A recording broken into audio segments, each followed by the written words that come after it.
The little girl considered herself the main heroine of this world when she was little. Lovely shoes, a lacy dress, soft pudding with little pieces of sugar, and a garden with beautiful butterflies, and also the boundless love of her parents.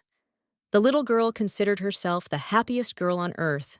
But when she received the book, she learned the truth about her father's sudden death. And the series of misfortunes that followed was just an unfunny joke to me who wanted to make a villain out of her. Rebelia was his princess, and he promised to give her everything she wanted. She was 3 years old then. In this coffin lies her father, James Ephelentia. Behind them, the women were talking about how he was probably killed, but they said there was no proof, and it was just a suspicion. As for the family's money, the inheritance would go to Countess Julia, but many thought that this was nonsense. This woman is half gypsy, and for a half-breed to inherit such a fortune is too much. Many of her wished to take possession of the family's wealth.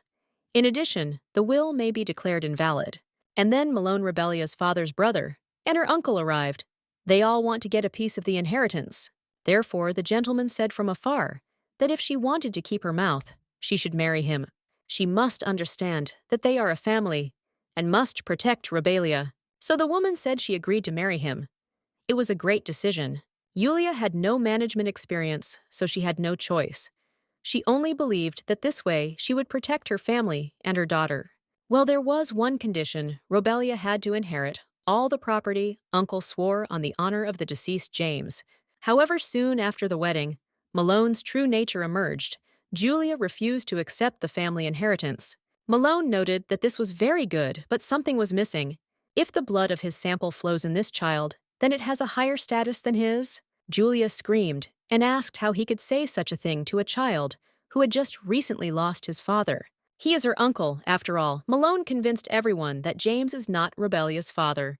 He also dealt with the other contenders and then intimidated Julia and kicked her out of the family shortly before her death.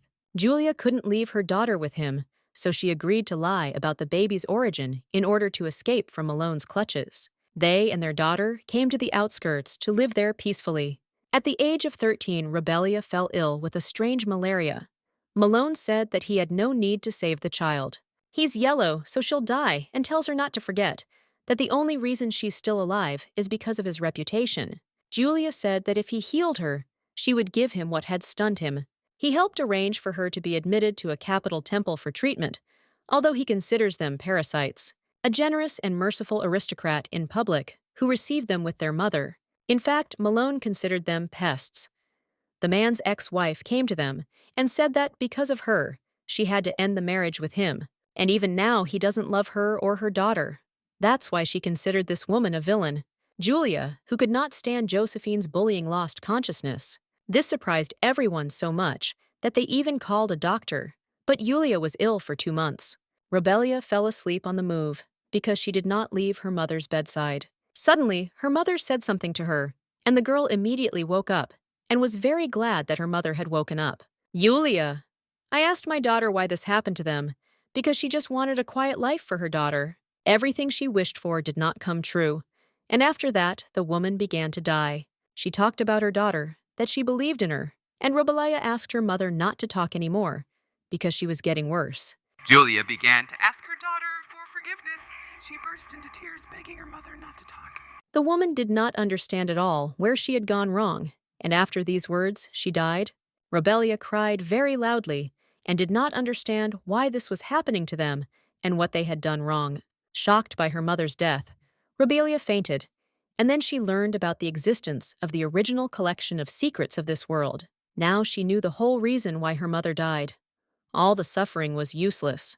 Things that belonged to her were stolen. And then she woke up and wondered how long she had been unconscious. Rebelia didn't quite understand where her mother was, because there was no one on the bed. Malone entered the room and said that if she had woken up, he wanted to tell her that her mother had been cremated. They could not bury her with her family because she was involved in unholy deeds. Rebelia was simply horrified, and I don't understand what he is allowing himself to do. He took everything that belongs to her. Suddenly, her mother came to her and asked her to take revenge. Then the girl heard someone's voice.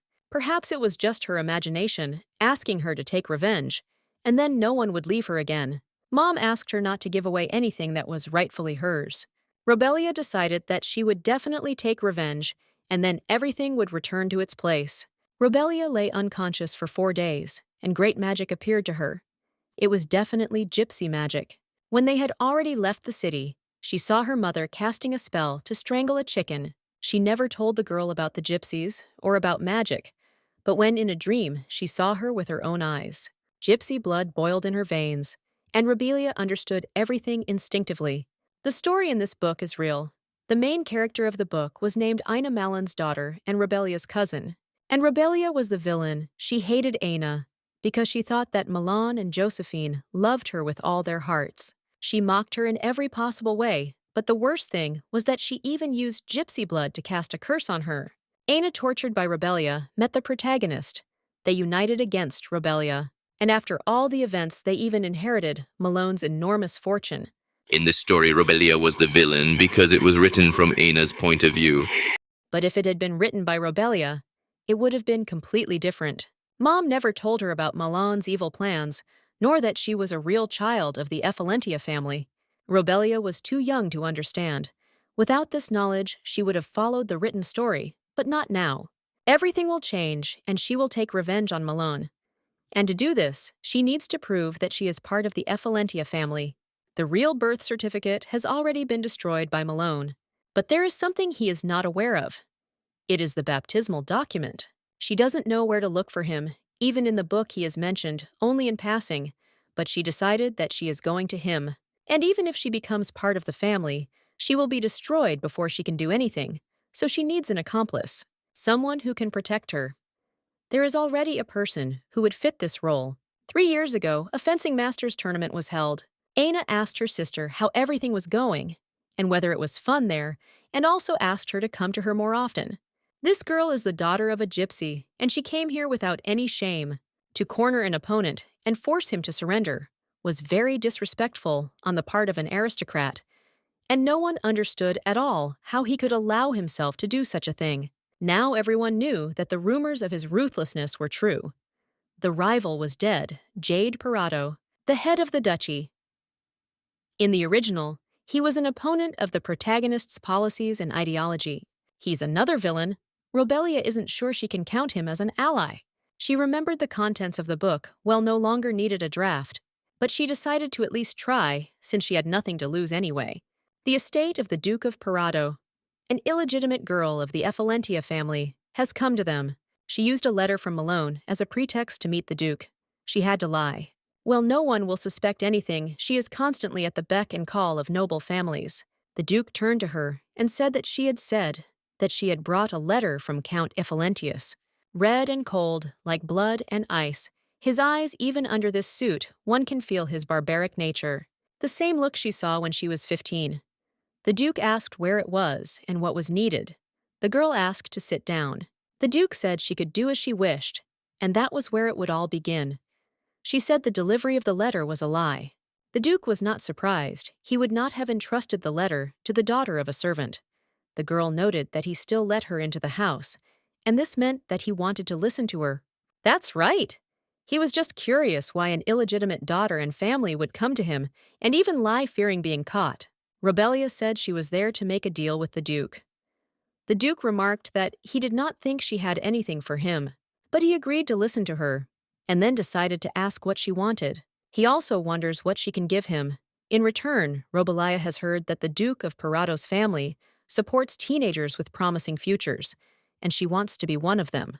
The Duke had only heard about her that she was weak and cowardly, but that didn't seem to be the case. Robelia told him that rumors were rumors. She had to be on guard and pretend, but after reading the book and learning the truth, there was no longer any reason for such behavior. But the rumors are not so exaggerated if you remember how she lost consciousness at the fencing tournament. The girl did not understand at all how he knew about it.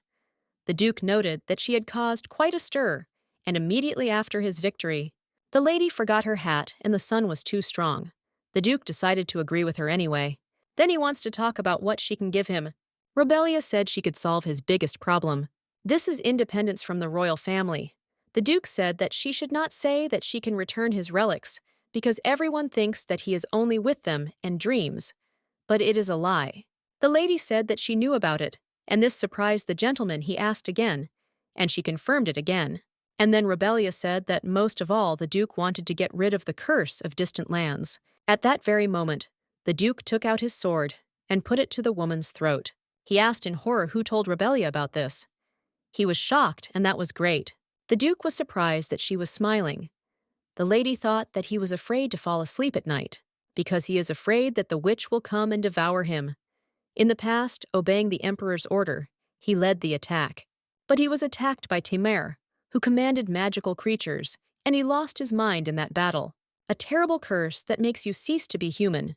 He controls himself only by willpower. Well, when he picks up a sword, he goes into a rage just like in a fencing tournament. Rebelia could break the curse. The Duke didn't understand how she would do it. The girl said that she gains strength when he sleeps. There is one aromatic product that will give him deep sleep. It is an excellent product, but the effect is temporary. The Duke will understand everything when he uses it. Once Jade asked if she was saying that she wanted his support. Well, that's not an answer, and he needs to know why she needs his help. The lady wants to start a business. It doesn't matter what, she just needs income to get her Ephelentia name back. Jade was surprised when he heard that she wanted her back, and realized that the rumors were not true. When the master is convinced of the truth of her words, he can call her at any moment. Ephelentia Estate. The girl stood behind a tree and listened to the maids' conversations. They were talking about how Lady Aina was going to have a tea party, and that meant they had even more work ahead of them. She gave away the oils now. All that remains is to wait. Suddenly, she sat down and heard someone say her name. It was Malone asking where she had been. The gentleman believed that Rebelia thought that he would not notice the disappearance since it was long past time for afternoon tea. Malone had told her to stay at the estate more times than she could count. The girl said she went to church to pray. Malone sighed because she went to that place again. To the remains of Julia, he believed that she missed her mother. It was not for nothing that she stopped there on the way home. The gentleman said that he would not be able to help if something happened to her outside the estates, so she should listen and not go there so often, because he is her guardian, and he hopes that she will not give him reasons to worry. Rebelia agreed with him and said that she would remember. And then she ran into her room. It was very difficult for her to restrain herself and not do anything to him. Rebelia wanted to stab him to death, but he didn't deserve such an easy fate, because she will make him pay for everything, at any cost and in any way. The maid knocked on Rebelia's door and was very angry with her because she had been standing there and knocking for ages. The girl did not understand at all why she came so early, and the maid said that she should go to the main room. Because Ina's people called her Rebelia, immediately got ready and came to her. The girl was very happy to see her sister. She heard that Rebelia went to church yesterday. She thought it was because of Julia. Ina was thinking about how to please her. So today, she asked her to do a beautiful makeup and spent the evening with her. The maid told the lady that it was time for them to go. Ina was surprised that he had already arrived. At the last reception, the lady dropped her handkerchief. It seems he decided to return it to her. Aina asked the maids to pick out a suitable outfit for her sister. Come to think of it, Aina drops her scarves in front of men with enviable frequency. Variants often do this to aristocrats who have impressed them, and then he always comes back with a scarf and a gift to justify expectations. Well, Aina is so excited for the first time. She was afraid that she was wearing too much makeup, so it's very interesting to see who has already arrived. Considering that she gathered all the servants, it is unlikely that she is an ordinary aristocrat. Rebelia was surprised when she saw the guest, and Ina greeted the gentleman with a smile, and she believed that he was from the estate of the Duke of Parado. The lady helped that he simply came to return the scarf. The man was in complete shock when he heard hers. Aina was glad that they also brought a gift. Last time she made a big mistake, dropping her handkerchief at the royal banquet, and started saying that Duke Parado was so nice. And they had also traveled a long way. The man asked the lady for forgiveness, and said that he had come to see Miss Rebelia Ephentia. His name is Joachim Jeremias. He has come to Miss Rebelia by order of his lord, the Duke of Parado. Everyone was shocked with you that he didn't come to Miss War. The gentleman said that it looked like it. Aina believed that the gentleman was mistaken, and then she gave him Rebelia and asked if he was sure that he should come to her. The gentleman confirmed that his duke had clearly told Miss Rebelia he had sent her an invitation and a gift. If Miss Rebelia doesn't mind, he's waiting for her at the Alanchik to express his gratitude. Rebelia thought it looked like he had used the remedy. In addition to the words you were told that she was sent the famous Bloomby perfume, and they say that it is almost impossible to buy it. Robelia agreed. Aina tried to stop her youth then and asked if she was leaving without telling anyone. It was Aina's mother. She heard everything, and it was very kind of the Duke, but she is worried. Man, I was surprised with you that she was worried. And the woman said that Rebelia was still weak. She lost consciousness the other day and was having a hard time dealing with the death of her mother. Jeremias overheard the maids talking about how she was jealous again and would not let Rebelia go even if she wanted to. The lady said that she was afraid, and if she went out too often, she would tie her up again. So today, she would stay at the estate, especially since her daughter wanted to chat with her, and they had just prepared tea and cakes. Aina said that was great, and she did so. And the woman was also very eager to hear the story of Rebelia's acquaintance with the Duke of Parado. The gentleman could not even imagine such a thing. He met her in the temple yesterday, and did not expect that something like this would happen. Miss Rebelia had helped him a lot, and the Duke wanted to repay her. He said he wanted to see her at any cost. If the master returns with such news, his Duke will be very disappointed. Well, the most important thing is that the Duke changed his plans for this lunch. The maids noticed that he even sent a gift. Therefore, it was better for her not to create unnecessary rumors by refusing Malone. Moreover, ordered his wife not to create reasons for gossip because she does not want to hear how their name is trampled. Josephine said that it was an accident and that Julia suddenly fell, and it just happened. But the gentleman did not want to hear any excuses. Julia is likely to die soon, so they will solve this problem quietly. And if Josephine continues to spread rumors, she must be prepared for the consequences. Josephine asked Rebelia to return for dinner, and then the girl went with the master. Malone was away today, so leaving the estate wasn't that difficult. She knew she had to hand over the problems when she returned, and Malone would be at the estate. Rebelia has already gotten used to it, but she is interested in what kind of person he is. The man apologized to her, but Rebelia didn't quite understand what the matter was. He asked if she was okay, because he thought she was upset about what happened. This man asks if Rebelia is okay, and then he leads her in that direction. Miss Rebelia of the house of Count Ephalentius. She is illegitimate, but even so they are too cruel. She was tired and wanted his help, but the girl did not react in any way, and silently looked at the floor. The gentleman did not know whether it was his fault, but if the rumors were true, the lady only said that it did not concern him. The gentleman apologized for saying too much, but Miss Rebelia said that everything was fine, and she also asked her to take her away quickly. Rebelia did not believe that selfless kindness existed. People are evil and greedy, that's their nature. Greed makes people forget about morality and do terrible things. You can't trust those you haven't personally verified. There was no one she could trust next to her, and there won't be any in the future either. The Duke greeted the lady with a smile and said that he had been waiting so she could come in and change seats, and he also ordered everyone to leave them alone. The master said that she could feel free, but he didn't know what she liked. Rebelia thought it was too pompous since it was just lunch. The Duke decided to ask what the secret of the aromatic sleeping pill was, because since he was cursed, this was the first night without nightmares. And Rebelia also says that it is only temporary. The lady confirmed that it is. To fully heal, she would need to enter the Duke's dreams. The Duke smiled and asked if this was another nonsense about how someone else's magic would help find the answer. The curse could only be broken by the same kind of magic, and they might try. Well, that's enough for now. No one is able to weaken the curse. The Duke is not against the deal, but it is not very good. This surprised the lady very much. She says she wants to open a business to join the Ephalentia family. To do that, she'll have to expand it a lot.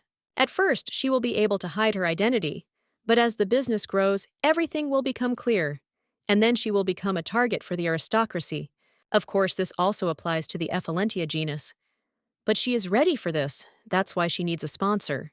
The Duke said it was not suitable, and he had a better option. Malone was stunned when he heard that Rebelia had received an invitation from the Duke. She said he sent for her straight here. The gentleman was shocked with you that his wife just went and let her go. That's true, but she only did it because he asked her to stop causing problems. If she hadn't let her go, rumors would have spread. Rebelia might have received the temple's support.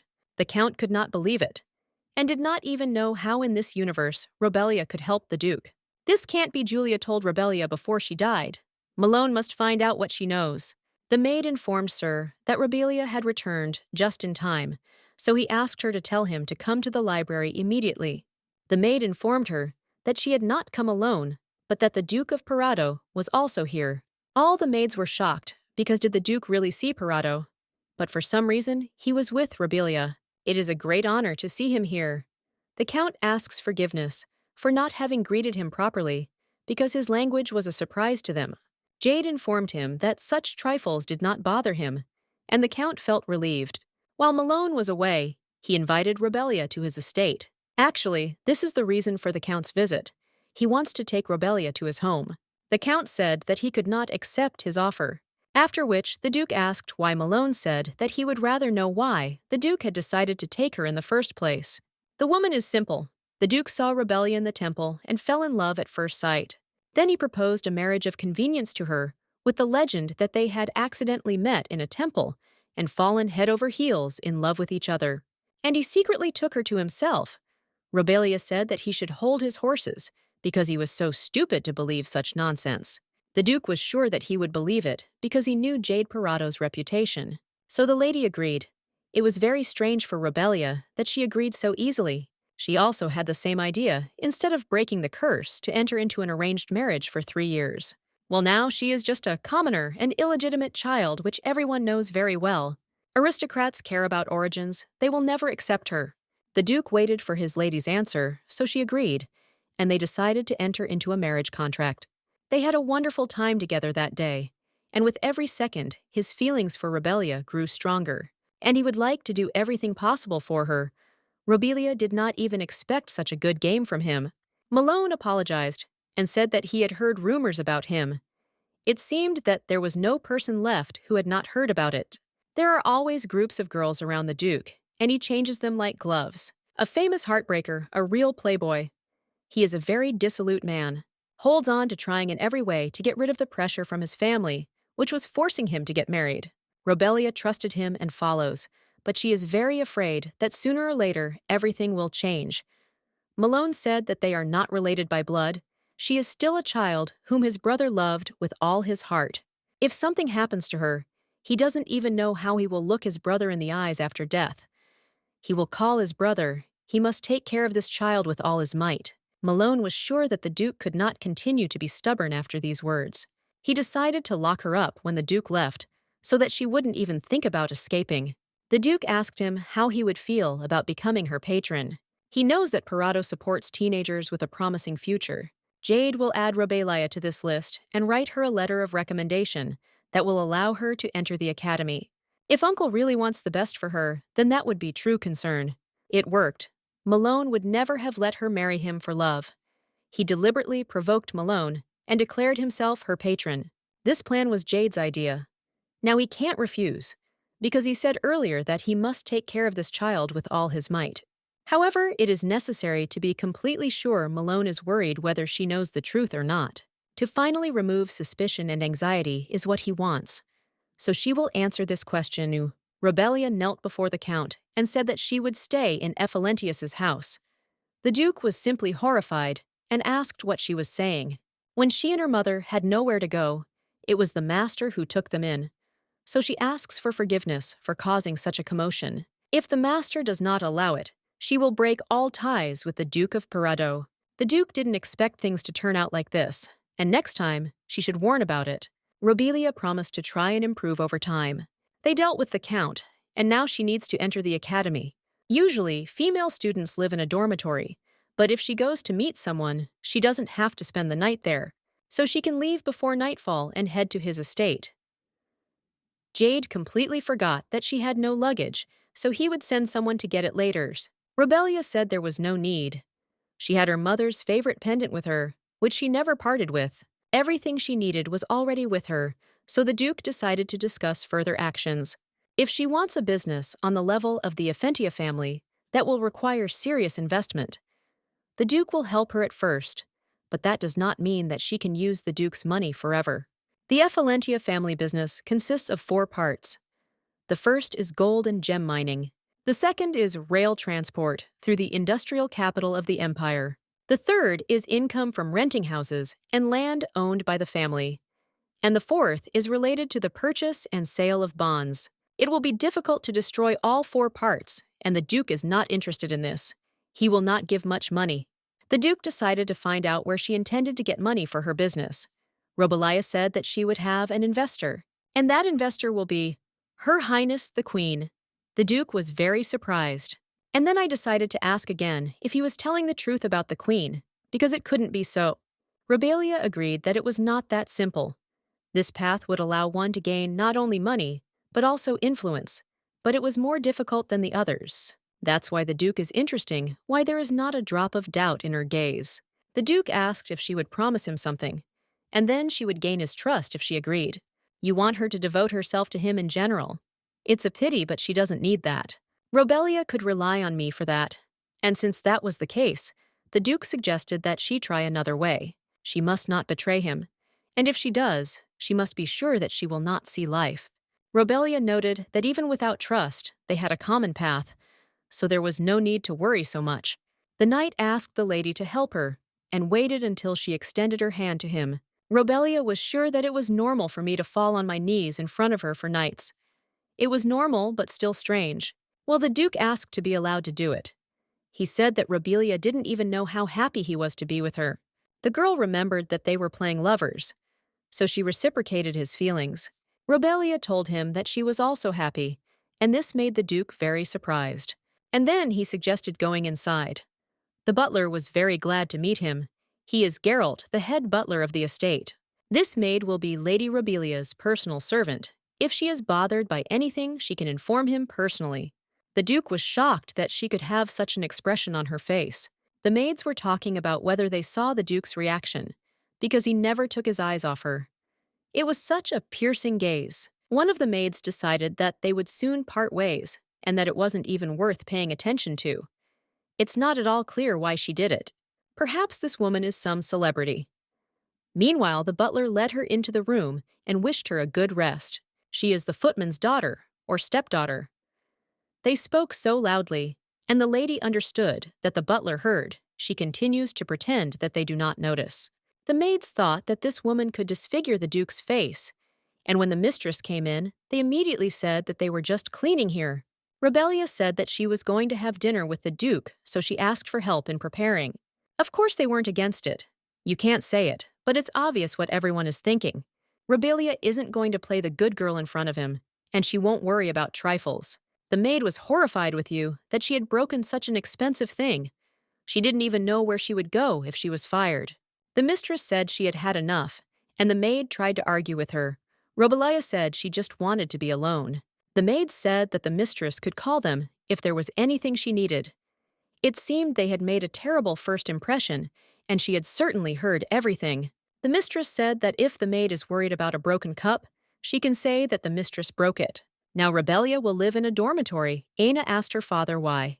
She thought it had something to do with the Duke of Parado's arrival. Everything had already been decided, so he asked his daughter to simply forget about everything. This girl took everything from her, so Aina doesn't understand at all how she can forget about it. She suddenly left to study, and this happened immediately after meeting with the Duke of Peridot. The girl did not understand at all why the Duke had invited her, and why everything was like this. Why all this was happening to her. Robelia had left her without a word, and she didn't understand why. As the sun was setting, the light dinner for two was coming to an end. The Duke's chambers were already ready. The gentleman announced that he would soon go. Then he remembered that he wanted to tell the butler that Lady Robelia was staying with him that night, so he had to prepare everything. Geralt understood him. The maids will be in shock with you, asking if this is true, and if the Duke really gave such an order, because this has never happened before. What orders had not been given before the butler ordered them to stop chatting and get to cooking? After long preparations, the lady was already at the Duke's Robelia apologized for the wait. He didn't suggest that she start treatment today. Everything was as she thought, straight to the point. The Duke was suffering from a curse, and a solution was found. She said that she needed to penetrate his dreams, and this is only possible at night. Robelia said that no one would suspect anything if he told the servants that they would spend the night together. Jade decided to do just that and said they would meet in his room when it was ready. When she had already arrived, the Duke decided to ask what he should do. Jade wondered if he would need the oil. Robalia said it wasn't necessary, but they would use the scent to help him fall asleep faster. She asked the Duke to make himself comfortable, and using magic, she would penetrate his dreams. Judging by his look, he doesn't believe the main character. It's hard to talk when it comes to such things. Robelia said that she was already starting, and when he fell asleep, then she would fall asleep too and find herself in his dreams. After this, the lady took him by the hand, and the man immediately came to his senses and asked what she was doing. Physical contact is required for Robelia to peer into his dream, and here too the spell mark is needed. In the original, the one who lifted the curse was Aina, not her. Aina accidentally discovered how to destroy it with the typical heroine's innocence and light. She cleansed Jade's heart. Well, because the cure was too late, the curse got out of control, and the Duke died. Maybe he died because of Aina. After all, Jade Parado was a villain, and his existence could have prevented a happy ending. This is Jade Parado's dream. The maid said that the food for the Duke was ready, and they could take it. Robelia never thought she would end up in the kitchen, but now she gets to know the Duke in a natural way. She asked that the horn start to stop if she was heading to the Duke's room because she wanted to help hers. The girl was simply delighted and said that she was afraid to approach the Duke lately. 4 years ago, he was different. 4 years since symptoms started. This was before he moved to the capital. They are now in the North County. The key moment is hidden in this dream at 2:40. She must find and erase the traces of the curse scattered throughout his subconscious, in the deepest depths of memory, and very soon it will appear. It is only 2 antimo. We must find an excuse to come back here later. The gentleman noted that he had not seen her before. That's why he thought it was a new maid. Robelia was shocked that he remembered the faces of all the servants, even in their sleep. The Duke's dreams are very strange, but Robelia said that this is so. And she only got a job at the estate yesterday. Later, he promised to ask the head maid, and also asked her to put away his books. He will stay in the office. The head maid said that she will bring food and clean up. This is her chance, and she will stay here and just wait for the key moment. It's almost time. The servant brought him reports on the road construction that would take place very soon. It was 2:40 and something was happening to the Duke. Even the servant was scared, and Robelia realized that the curse was getting stronger. The Duke had already kicked everyone out of his room a minute ago and told them not to show their faces to him again. Everyone reacts as if this isn't the first time they've encountered this. And of course, the curse has been with him for 4 years already. All they could do was go away and leave him alone. The Duke turned and took the ball, the trace of a curse right on his neck. The sword is a fake, but even such a sword will be a formidable weapon in his hands. This needs to be done quickly, so she doesn't understand what to do because if she wants to erase it, she needs to get closer. She realized that she had caught the moment, but the Duke saw her and asked if she had hurt him badly when he told her to get out. Then she had to disappear immediately. He was very angry and shouted at her to get lost. If she didn't want to get hurt, she had to leave here right now. Robelia told the gentleman that everything is fine. He has been suffering greatly since he became a duke, and no one knows about the curse. Everyone only hears the noise from the Duke's office, but quietly passes by and does not come closer to him. These attacks haunt him for years. The girl said that he would not be able to hurt her with this sword. Jade smiled and said that she was not the first, someone says, because she thinks that it will be different with her. But it will still be as it should be. Robelia said that, just not this time. Only now he should trust her. He's afraid of hurting someone. We are too. The maid got to his neck and smeared it with blood. Afterwards, the Duke sat down, and Robelia asked if he was okay. The gentleman asked what had happened because he remembered the incense. The girl said that they were still in his dream. Robelia erased the curse mark. The Duke thought he was finished, but he didn't understand why he was still sleeping. Robelia needs to help him wake up just like she helped him fall asleep. Jade said to trust her, and that was it. She was the one who reached out to him. The Duke laughed at her pretending to be a servant and remarked that it was quite plausible. Robelia thought he was in shock because even some jokes were omitted. He hadn't seen this office for 6 months. Robelia realized that something like this had never happened to him before, so she told him that it was time to return to reality. She asked the gentleman to take her hand. It is somewhere to leave the dream. They are not lovers, so holding hands is rather awkward. Robelia assured the gentleman that this was a necessity. The slightest mistake would mean that they would not get out of here. Then the gentleman apologized and extended his hand to her there. This would happen again. Jade hoped that next time he would recognize her from the start. Robelia noted that she wasn't so sure. Now he must imagine his body floating on the surface of the water. The Duke breathes in the fresh air. But suddenly, he notices someone and asks who it is. These are not his memories. The lady asked him not to even pay attention to it. But the gentleman can't just stand there and look at this child. Robelia repeated once again, that one mistake and everything will be in vain. Just don't pay attention to it. The Duke must focus on returning to reality, and finally the Duke is already awake. Jade's body became very light. The lady asked how he felt. Everything is even better than he would like. The body is very light, and now it is easier to control the power of magical beasts. He offered her to continue tomorrow, but the lady refused him because the problem was in space. The traces of the curse disappeared, so his subconscious created a void. So they need to wait until it fills up. Jade decided to ask if Robelia was okay. Today was the first time she used magic, so she said that everything was fine, and she felt like usual. She also asked to forgive her and wanted to leave, but the Duke asked her to wait. Today he plans to go to college and decide on admission, so it would be better for her to rest if she is tired. Robelia assured the gentleman that she was fine. He tried to object, but the lady interrupted him and said that everything was fine, and there was no need to worry. The Duke spent the whole night with her, so the maid is sure that they will dine together. Another maid was shocked that the Duke fell in love. Another girl advised them to be quiet and not to repeat the same mistake twice. But maid, I was not going to say anything bad. They told Miss that the Duke was waiting for her. They came to help her get ready for dinner. The lady said they could come in, and they were shocked when they saw the lady's face. The lady's face looks like a rotten onion. It's better not to say that out loud. So the maids apologized for the inconvenience and said that they could not let her go like that. After all the preparations, she looks even more sick. The maids apologized because they meant well.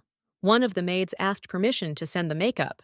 Robelia simply told them that everything was fine and that they couldn't keep the Duke waiting any longer. They don't quite understand why she's like this. Robelia didn't think she'd be so pale.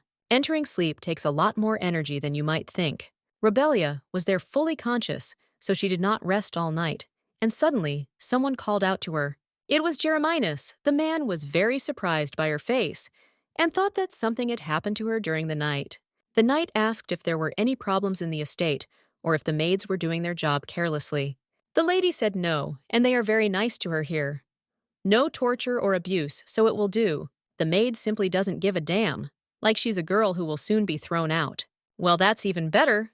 Robelia bowed to the knight and said that it was time for her to go, because the Duke was waiting for her in the dining room. Jeremias asked the lady to tell him if something happened, because he wants to protect her. The lady thought it was knightly etiquette and asked why he had to go so far, since she was not the one he needed to protect. The man said that knights do not choose who to protect, because they help everyone who needs it. Robelia was grateful for his words.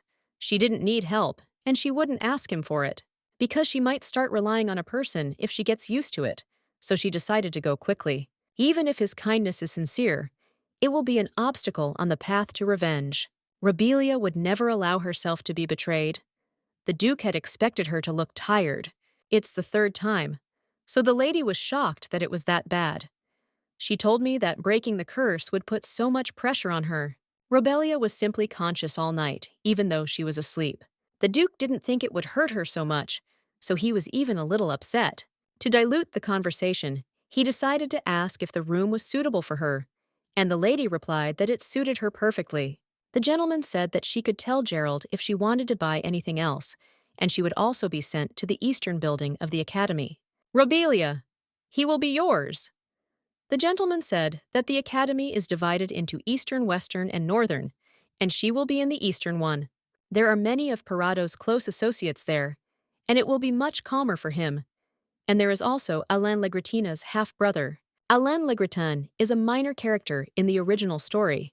He fought around Aina, the second son of the Count, the owner of the famous Legretina department store. Unlike the loving protagonist, Alan is a mercantile man who is thirsty for Effalentia's money. Well, she'll need him, and that's lucky. Maybe she'll be able to meet him through his stepbrother. Since the lady had already finished eating, it was the Duke who suggested that she go. Rebelia was not at all against it. The gentleman remarked that the academy was even more beautiful than the estate. Rebelia had an expression as if she had seen something magical. The lady had been to the Duke's estate many times before, but this was her first time at the academy. She needed to get used to it in order to be prepared for the future. The gentleman understood her and then suggested that she go and register. This is where it all begins. The Duke asked to take the documents that the lady signed. The admission process is very fast. In addition to the application for study permission to spend the night outside the academy is required. The Duke's smile disappeared because it did not bode well. The woman said it was nothing and she would solve the issue. The Duke was grateful to the professor and said goodbye until the next meeting. Rebelia hoped to meet her half-brother Alain if she stayed, but she was unlikely to spend the night there at all. The Duke turned to her in a whisper and said that she could not stay here longer than 2 days, because they don't have a minute to spare. He was too close. Jade suggested that they go home quickly and discuss the business plan. He also suggested that they walk hand in hand, at least to the carriage. Rebelia was surprised, because no one could see them. There was a restroom at the exit, so caution wouldn't hurt the most famous lover in town, and that would be to their advantage. Jade asked the girl if she probably wanted to become a representative of the Imperial Palace. This is exactly what Rebelia wanted, and it's actually a good start, and also modern. We were just looking for someone for this position, but the competition will be fierce. A palace representative is a person who manages the royal property, and also manages income and expenses. This post was invented by aristocrats who did not want to waste their time on this. The royal family was good at investing, but the royals were exceptional people. They are elected regardless of status and background. This is a great opportunity to make a leap from the very bottom. Her Majesty comes from the Milex family, which is not inferior to the... If she manages to become the Queen's representative, then a decent amount of capital is guaranteed. The Duke asked if she was sure she could achieve this. He had heard that the Count was also aiming for the post. From his words in the original, the palace representatives became Ian. She knew nothing about investing, but Malone gave a bribe so that his daughter would take this post. He donated a fortune to the Queen's event. Of course, he got nothing for it. They could control the Ainu and used it more and more. The Empress got hers. The Ainu got the post of representative. Rebelia thought that there was no need to worry about Count Alentia. He did not know what the Queen wanted. The Duke decided to ask what this Queen wanted. Rebelia said that she needed a blue diamond. Her Majesty had been looking for this thing for many years. The Duke was shocked, because this was another piece of jewelry of which she had in abundance. Well, this diamond is special. The thing is, the Queen has a secret that is known to a very small circle of people. When she was young, she failed the rigorous etiquette training and made a mistake at the debutante ball. Somehow, she ended up in Yegor's house and was overcome by gambling. She became a gambler mired in debts that she could not pay off. She even sold the diamond to her mother to pay them off. After her death, the Empress regretted what she had done and wanted to return it. Well, I couldn't act because I was afraid that her past would come out. The blue diamond is the Queen's weakness, and she will pay attention to it if you bring it. And the representative's area of responsibility also includes the acquisition of those things that the Crown would like to have. If she manages to obtain it, it will definitely distinguish her in the eyes of the Queen. But the Duke doesn't know where the diamond is, so he decided to ask Rebelia knows where to buy it. The Duke did not understand at all where she got such valuable information from, because she was saying very important things, so he was very curious about how she knew about them. Rebelia couldn't say for sure, so she suggested that they were a gift from heaven, so that she could take revenge. There is no need to worry about the price, because the shop owner will be happy to sell the jewelry. When they asked here who the owner was, Rebelia said that it was the second son of the Legretina family, Alain Legretina. The Duke was very surprised. After all, this man was definitely not the type to sell cheaply. Rebelia decided to become friends with his stepbrother, so she has a good chance of meeting the owner of the store himself. The Duke stopped her and said that Alan had to go to the opera house tomorrow. The lady was surprised and asked again. Jade was talking about the Surgo Opera House. It's a very popular place. People go there to make friends. Alan will definitely show up there. Then everything will be much easier. Rebellia said that she might need the Duke's things. She also asked the gentleman if he would go on a date with her. The maid told the lady that she heard that she had a date today. They will be very happy to help her get ready. Robilia was against it and agreed with them. The maid promised that this time she would look her best and they would not repeat their past mistakes. Therefore, the lady can trust them. Robelia did not really want to listen to this, so she agreed. Now they work more skillfully. Well, it's clear where all these dresses and jewelry came from. Robelia assumed that these were all the things of the Duke's former girlfriends. Finally, the maids are finished, so the mistress can look in the mirror. The dress fits perfectly, so the lady decided to ask where it was from, because it fits as if it was made for her. The maids reported that it was a gift from the Duke for Lady Robelia. Indeed, it had been sewn just yesterday, and a little later the rest of the clothes will arrive, and also the lady really suits blue, and it's very good that they changed the dress. Robelia looks great, just great. Everyone will look at her at the opera house. The girl was shocked that they said she was beautiful. Robelia only heard that she had a seductive face. Well, she decided not to think about it. The Duke was already waiting for her and noticed that she was late, so he wondered why. Robelia apologized for being late and also said that they could go now. The Duke looked at her in such a way that the lady began to ask if everything was okay with her and began to think that she had overdone it with her makeup. Jade said that it wasn't true because they were going out in public and the makeup was just right. And the Duke also wanted to say something. Then the lady came closer to him and asked him what he wanted to tell her. The gentleman turned around and said that the carriage was waiting and then offered her his hand. On the way to the opera house, Robelia told the Duke how to get the blue diamond. Now, the Duke understood everything and said that, in that case, they needed to make a deal with him as quickly as possible. But the gentleman is not sure that everything will be so simple, because this man is a merchant. Robelia noted that they would manage somehow, and she was confident that they would be able to convince the merchant. Jade noted that Alan had recently acquired a reputation for not being the most pleasant person, so it was better not to talk to him about trifles, but only on business. Robelia noticed that the Duke was not himself today, and that something was wrong with him. Opera House Surga. The women were very happy to see the beautiful, as always, Jade. He has such an aura, so many people immediately ran up to him and asked him how he was living. Many had not seen him for a long time. I also asked who this girl is, and they thought it was Robelia Effalentia. And what a beautiful dress she is wearing.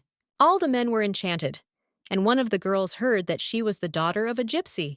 Robelia noted that the atmosphere was still the same. Nothing had changed, and they weren't even aware of the rumors yet. The lady told the Duke that his servants were dressed like aristocracy. They also asked Aina what had happened. Aina didn't understand at all what Robelia was doing here. She had said that she was going to the academy. She left without a word. And now she's doing this. She treated her well.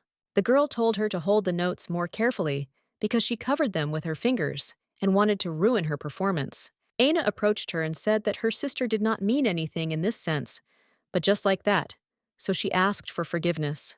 The girl told her that she was just a servant and did not understand how she could call her sister. It's simply astonishing that Sir Effalentia would care for an illegitimate child. Aina is also very kind. She brought her here. It's not so easy to take a gypsy's daughter to a concert. But Aina believed that Robelia was her doll, so she had no right to do this. The girl told Aina that this was some kind of mistake, so they should go back. But for some reason, she turned away. Then Alan came to her. Robelia was happy when she saw him. The gentleman thought that Aina was tired, so he offered to bring her a light drink. The lady was grateful to him, and he was surprised when he saw Miss Robelia in front of him.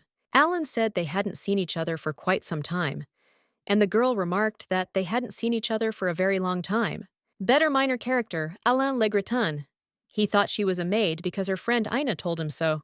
As far as Robelia remembers, this man was originally respectful towards her. Even though he looks friendly, it is just a mask. He got close to her in order to appropriate Effalentia's property. So girls need to be careful, because he is very dangerous. Alain said that they really haven't seen each other for ages, and he hadn't seen her near Anna for a long time either, so he thought something might have happened. Suddenly, the girl grabbed her hand. Aina asked Rebelia to talk a little alone. When they were alone, she began to ask why she was here since she had left for the academy. Rebelia came to see the opera. Meanwhile, the girl told everyone to look in that direction because Aina was there with the maid. Aina was surprised and lowered her eyes because her friends were here and Aina was her servant. Everyone knows this, and if they see it, it's unclear what they will think about it. Rebelia was shocked that she was such a toy to her, but she didn't care because she needed connections to own a business. Rebelia noted that they had not seen each other since she left home, so I decided to ask the lady how she was doing.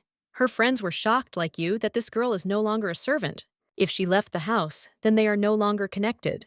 They started asking Aina what was going on. The maid left her.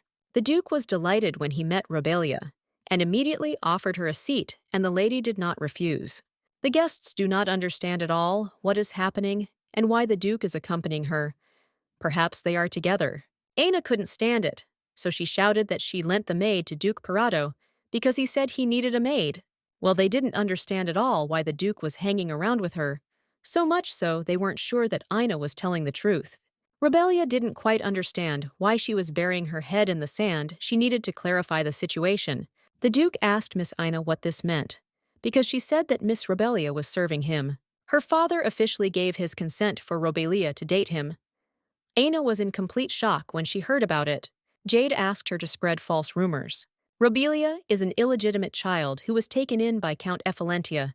In nature, how much he loves her, she is a child. The Duke returned and turned to Viscount Temper and told him to keep his mouth shut. He doesn't care what they say about him, but no one else will honor Miss Rebelia. He will prevent this by any means necessary. Everyone knows that Jade Parado never loved anyone. He dated women to get rid of family pressure. If girls confessed their love to him most often, he agreed to a relationship, but never went beyond the boundaries he set. He gave jewelry to his beloved, but only for show, and not from sincere motives. It was the same with going out in public. He was polite, but without unnecessary feelings. It was the same with her women, who dreamed of his love were abandoned. But he stood up for Rebelia. Thus he stirred up society. The Duke is on Rebelia's side. Now, Aina understands why he took her for himself. The Duke asked the girl why this impudent lie. Aina said with a tremor in her voice that it was for his own good. But the Duke frowned and said that was unlikely. She only needs to say that she is not a suitable match for Duke Yi, that she wanted the good of the House of Parado, and then he will forgive her. But for some reason, she remains silent. She probably still hasn't realized that Rebelia isn't her thing. Well, that's even better, because she'll be able to use it. Rebelia told Aina that everything was fine, and that she really still had a lot of shortcomings, and that was probably what the lady was worried about. She whispered to the Duke to smile, and remarked that it was their personal business, and also was grateful to the lady for her concern. But it's time for them to go. The lady was grateful to the Duke for what he had given her, even though he was not obliged to do so. Jade noted that he could not ignore such a thing. His beloved was insulted. There could be no other reaction. The Duke does not need to do this because in the contract they are simply lovers, a relationship of convenience beneficial to both. But his words sounded as if they were not real. Rebelia asked the gentleman not to mislead her with such words. As for Alain Le Gretin, she wants to get closer to him during their mission so that the gentleman can enjoy the opera. This theater is also owned by Effalentia.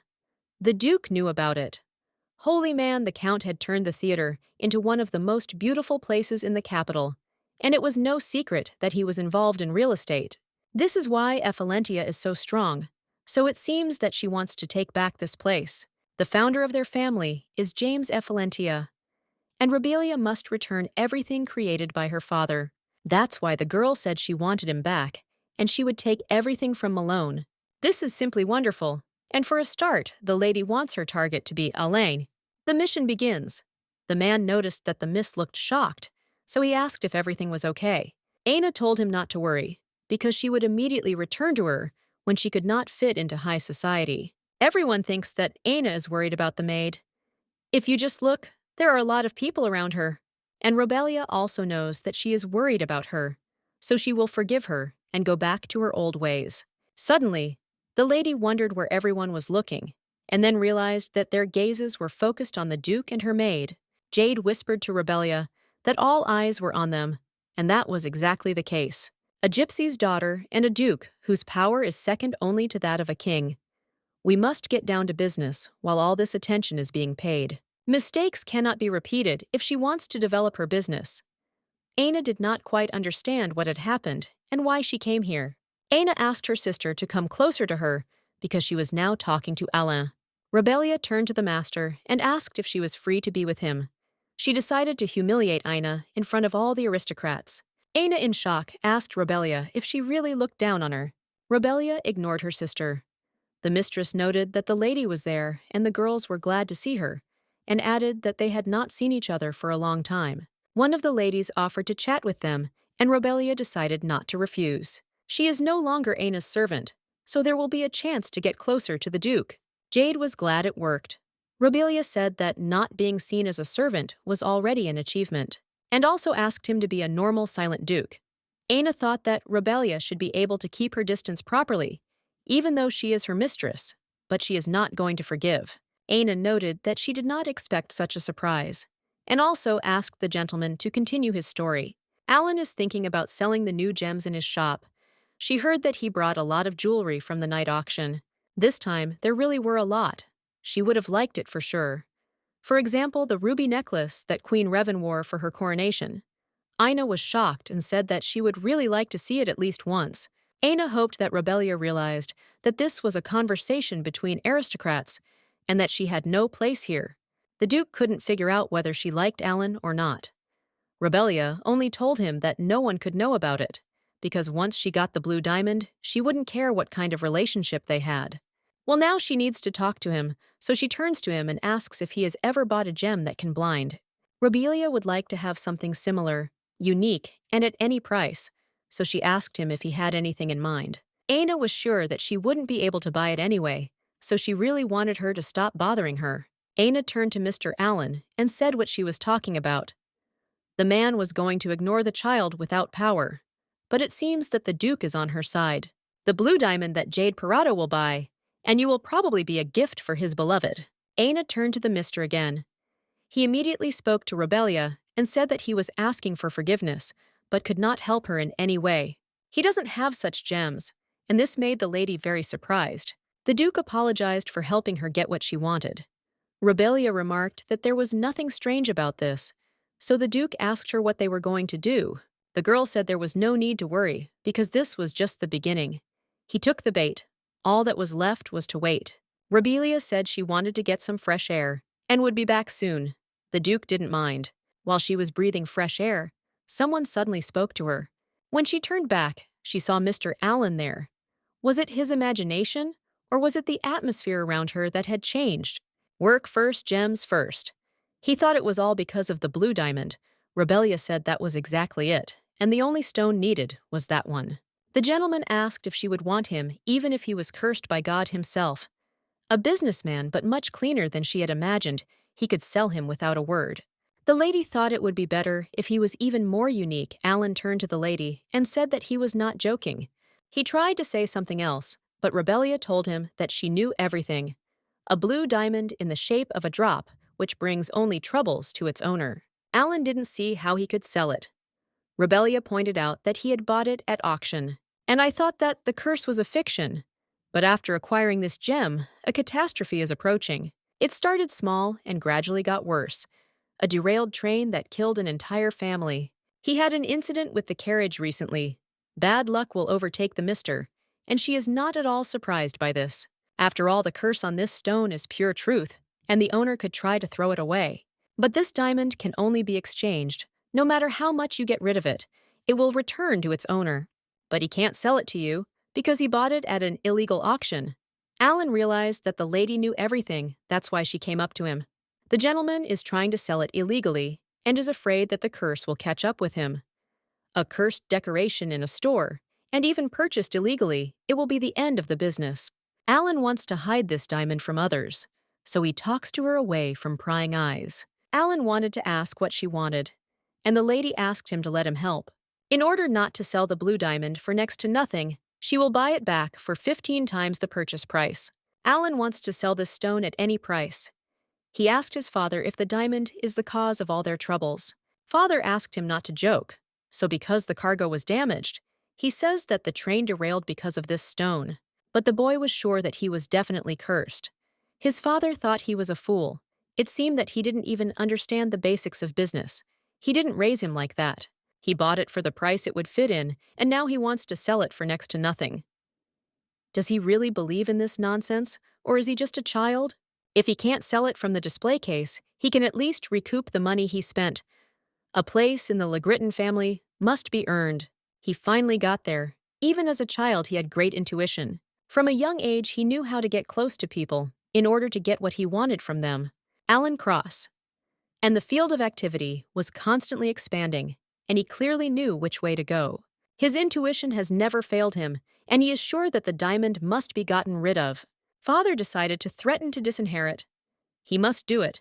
There will be problems in any case. Alan thought he was done with it until he found it in his office, as if it had just been bought.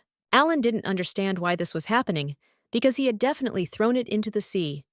No matter how hard you try, it still comes back. Business was in decline. There was no end to minor problems, and he was injured when a wheel broke on his carriage. The feeling of insecurity was constantly growing, and now the woman said that she would buy him at any price. This is really his chance. He needs to take advantage of the moment when she is alone. Since he couldn't throw it away, it would just hide the truth and sell it. That's what he thought before he looked into her eyes. For some reason, her soul was filled with terror, and he believed that was why there was such a mystical atmosphere around. Or perhaps he believed her voice, which was full of confidence, so he asked her if he had a choice while kissing her hand. Alan can't refuse such an offer. He won't get a second chance. Robelia asked him to get her an invitation to Countess Dora's banquet. The party is next week. The gentleman is shocked to find that this is all she needs. If she's talking about an invitation to a wine party, this duke will have no problem getting it. Robelia just doesn't want to ask him. To avoid creating more problems for him, if he wants to make a contract, both sides should get theirs. Alan understood her and asked her to let him know if she wanted anything else. Meanwhile, the duke was sitting at the performance, and when the timidity arrived, he began to ask if everything had gone smoothly. Robelia said that she promised to buy a diamond, and it really worked. The more he is with Robelia, the more he believes in miracles. Alan agreed so quickly. Maybe the incident with the train was also her doing, and there really wasn't a curse, just a couple of her tricks. Robelia laughed. I couldn't understand how she could make the train get off if it was so far away from her. The curse really does exist, and one day a woman from the family of Marquis Melix, where the queen comes from, asked him to cast a spell. If it was owned by the women of the Melix family, it was a talisman of good luck, but in the wrong hands, it would only bring death, so it must belong to the Melix family. Only they know about the spell. The duke had heard that over time, the spell on objects loses its power. The spell has weakened the diamond causes only minor troubles in the past. It would immediately kill the stranger. The duke believed that the Dowager Empress had sold him because she did not know. She would hardly have believed it, because she was not sure that anyone would believe it. All that remains is to return the diamond. We need a chance to meet the Empress alone. The duke decided to ask how he could help her. He said it unconsciously, so he was scared. Robelia said that she wouldn't need his help with this. It wasn't part of the contract, so she would figure it out herself. The maid came in and apologized for disturbing them, but she brought a cake. Gertsov noted that he had ordered it and smiled at the lady she had never eaten, and they had gone here straight away.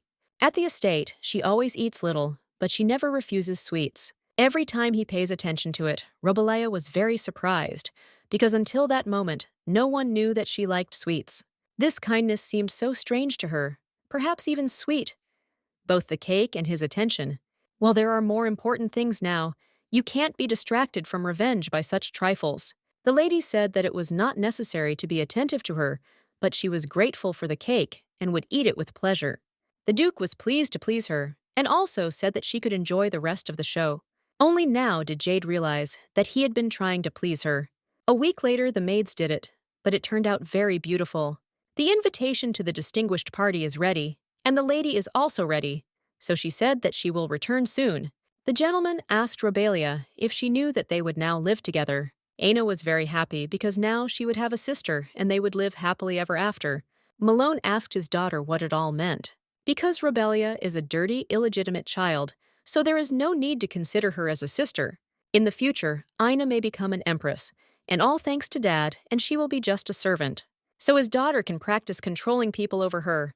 And if she feels uncomfortable, she should just think it's her doll. Since she was a child, Ina has been the center of high society. Ephilentia is the strongest and richest after the imperial family, so no one wants to become their enemy. That's why most of the aristocrats were nice to her and there were constant guests. Everyone must serve her, including Jade Parado. If it weren't for Rebellia, everyone loves her. Well, because of this doll, everything is wrong. Aina just wanted to ask for betrayal, but she dared to humiliate her in front of everyone. Robelia made a laughing stock of her, and Alain left immediately. Thus she put her little sister in a very awkward position. This is unforgivable. The estate of Countess Dora Jereminas asked the lady for her hand, and she was grateful that he accompanied hers. She came out herself. Perhaps she was embarrassed that he immediately fell on his knee. Sir noted that there was absolutely no reason to, since he himself had volunteered to accompany hers. Robelia wanted to go alone, so as not to remain in his debt. But before leaving, he said that he would accompany her because it was dangerous. Robelia was surprised that Ephelentia's carriage was not here, and Aina was not there either.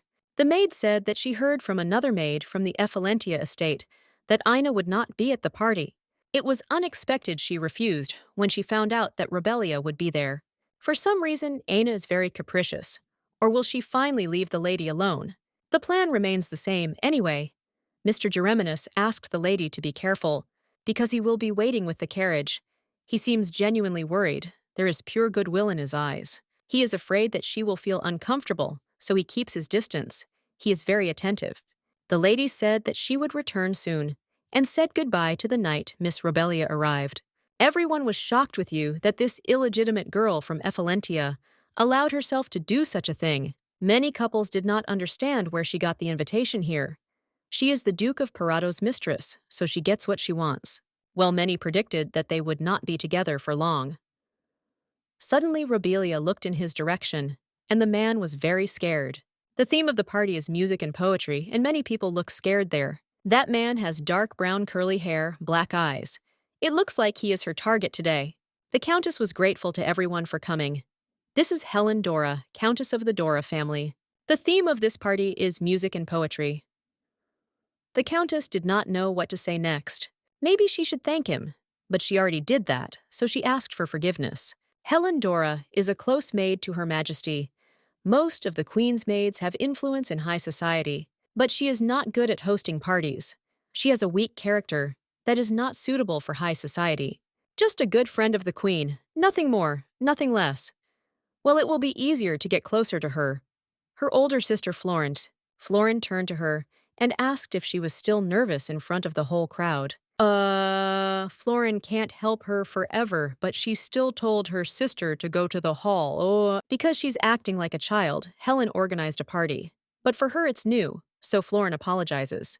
The theme of this evening is music and poetry in the first part. Everyone can just chat. In the second, they will listen to a poet invited to them. Robelia noted that she is playing to the crowd, and Countess Dora has problems. The feud between Florin and Helen began with their marriage.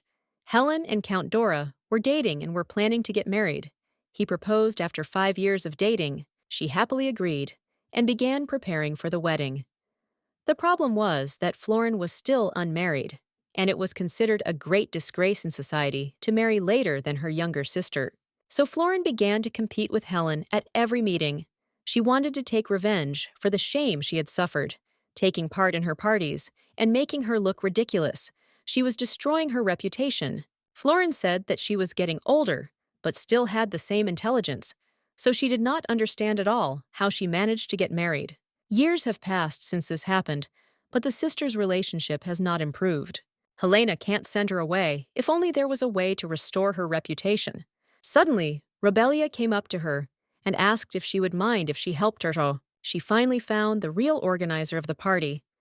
The Countess was surprised when she saw her and noticed that she had not sent her an invitation. Well, the party's ruined anyway, so it doesn't matter. But she doesn't chase her away. Robelia thought about what she wanted, but decided to forget about it. In her place, she wouldn't listen to an illegitimate child either. But she will have to, because that is Robelia's plan. She turned to the Countess and said that everything can still be fixed. Lady Florin helped save the party. 10 years ago, her husband said that Robelia was Effalentia's illegitimate child. When James was still alive, he saw her a couple of times and does not understand why she is so similar to him, even in her soft and bright character. After Julia and Malone's marriage, this child was suddenly excommunicated, and her patronymic was erased, leaving only her surname just like a commoner. He is very upset that this was done to James's child. Well, he can't interfere in the affairs of someone else's family because of his aristocratic pride. Perhaps this child was slandered, as her husband said, "We are related by blood, and their fates are very similar." So the lady agreed and said that she would listen to her. It turned out to be easier than Robelia thought. Although even if she hadn't listened, she would have forced him to give a promise. But now we need to decide how to regain control of the holiday of her hand. The lady noted that Robelia's presence was a big surprise for her, but still, she was very glad to meet her. Florine noted that the last time they met was at the opera. Robelia didn't quite understand why this woman was telling her this. Florine asked if the lady remembered, since she was the one who approached her first. Robelia, I was sure, because her memory often fails. Florin noted that it was not surprising that she forgot, as her thoughts were occupied with something completely different. For example, the seduction of Duke Alan, sitting hand in hand with Duke Parado. Another man asked if she was really tired of being Ana's servant. It was funny. Miss Robelia seems to be unable to distinguish between good and bad deeds if she does this. The girl did not understand at all what this absurdity was about. It seemed that she decided to entertain the guests by mocking hers. It doesn't matter on the path together, such trifles are not important, because this is the meaning of her life. Today, Robelia will let them get away with it. But later, when she proves that she is the true Effalentia and appears before him again, it will be seen who will laugh last. So the lady decided to change the plan a little and said that it was very exciting, and now it was her turn to tell a love story. Robelia turned to the Viscountess and asked if she wanted to know about her husband's affairs, such as Lady Shrell. She recently saw them kissing at the academy. Everyone was in complete shock and couldn't believe it. The man said he didn't believe Lady Robelia's words, but judging by the Viscountess's reaction, it was true. This man betrayed his wife for an affair with a young girl, and it's even painful to watch. The Viscount tried to convince his wife that this was not true. He noted that Lady Shrell had recently come to them to return a fountain pen that she had forgotten. After this, the woman hit her husband on the cheek and then yelled at him that he had started an affair with her and decided to make a laughing stock of her in front of everyone. She started to leave and ordered him not to follow her, but still the Viscount rushed after her. Florin was simply horrified. I didn't understand how this girl dared to ruin her party. So she turned to Robelia and asked her what she was allowing herself to do. The girl said that she was just talking about love stories, because people are very interested in listening to them. Florin thought that she didn't even know who she was. She thought Robelia was just a vile brat. The mudblood was trying to get in her way. She should have just kept her mouth shut. A successful gem business would guarantee her a high position in society, so she said the girl could continue, and then they would see who would listen to her nonsense. Robelia asked if the lady was sure about this, and then said something in her ear. She asked if she mixed gems with fakes. She was so eager to show off the necklace that she put it on. But there was no money, so she orders high-quality fakes and collects super profits. It seemed to her that no one would ever know about it. This has happened many times over the past year because she really needs the money. If she dares to do it again, she will be exposed, and human desires are very dangerous, especially the aristocracy whom she deceived. The woman did not understand at all how she found out about it, and Robelia noted that she even put on a fake and did not even know whether it was bravery or rudeness. She also asked if anyone would stay on her side if the truth came out. Florin had no idea how she knew about this. Well, it doesn't matter now. If the truth comes out, then the path to society is clear. The imperial family finds out about this. So the woman began to think about how she could hide it. Still, she told Robelia that she had made a terrible mistake. But Robelia thought that this was not enough. Florine knelt before her and asked what she wanted. The Duke was surprised that Robelia went to the party.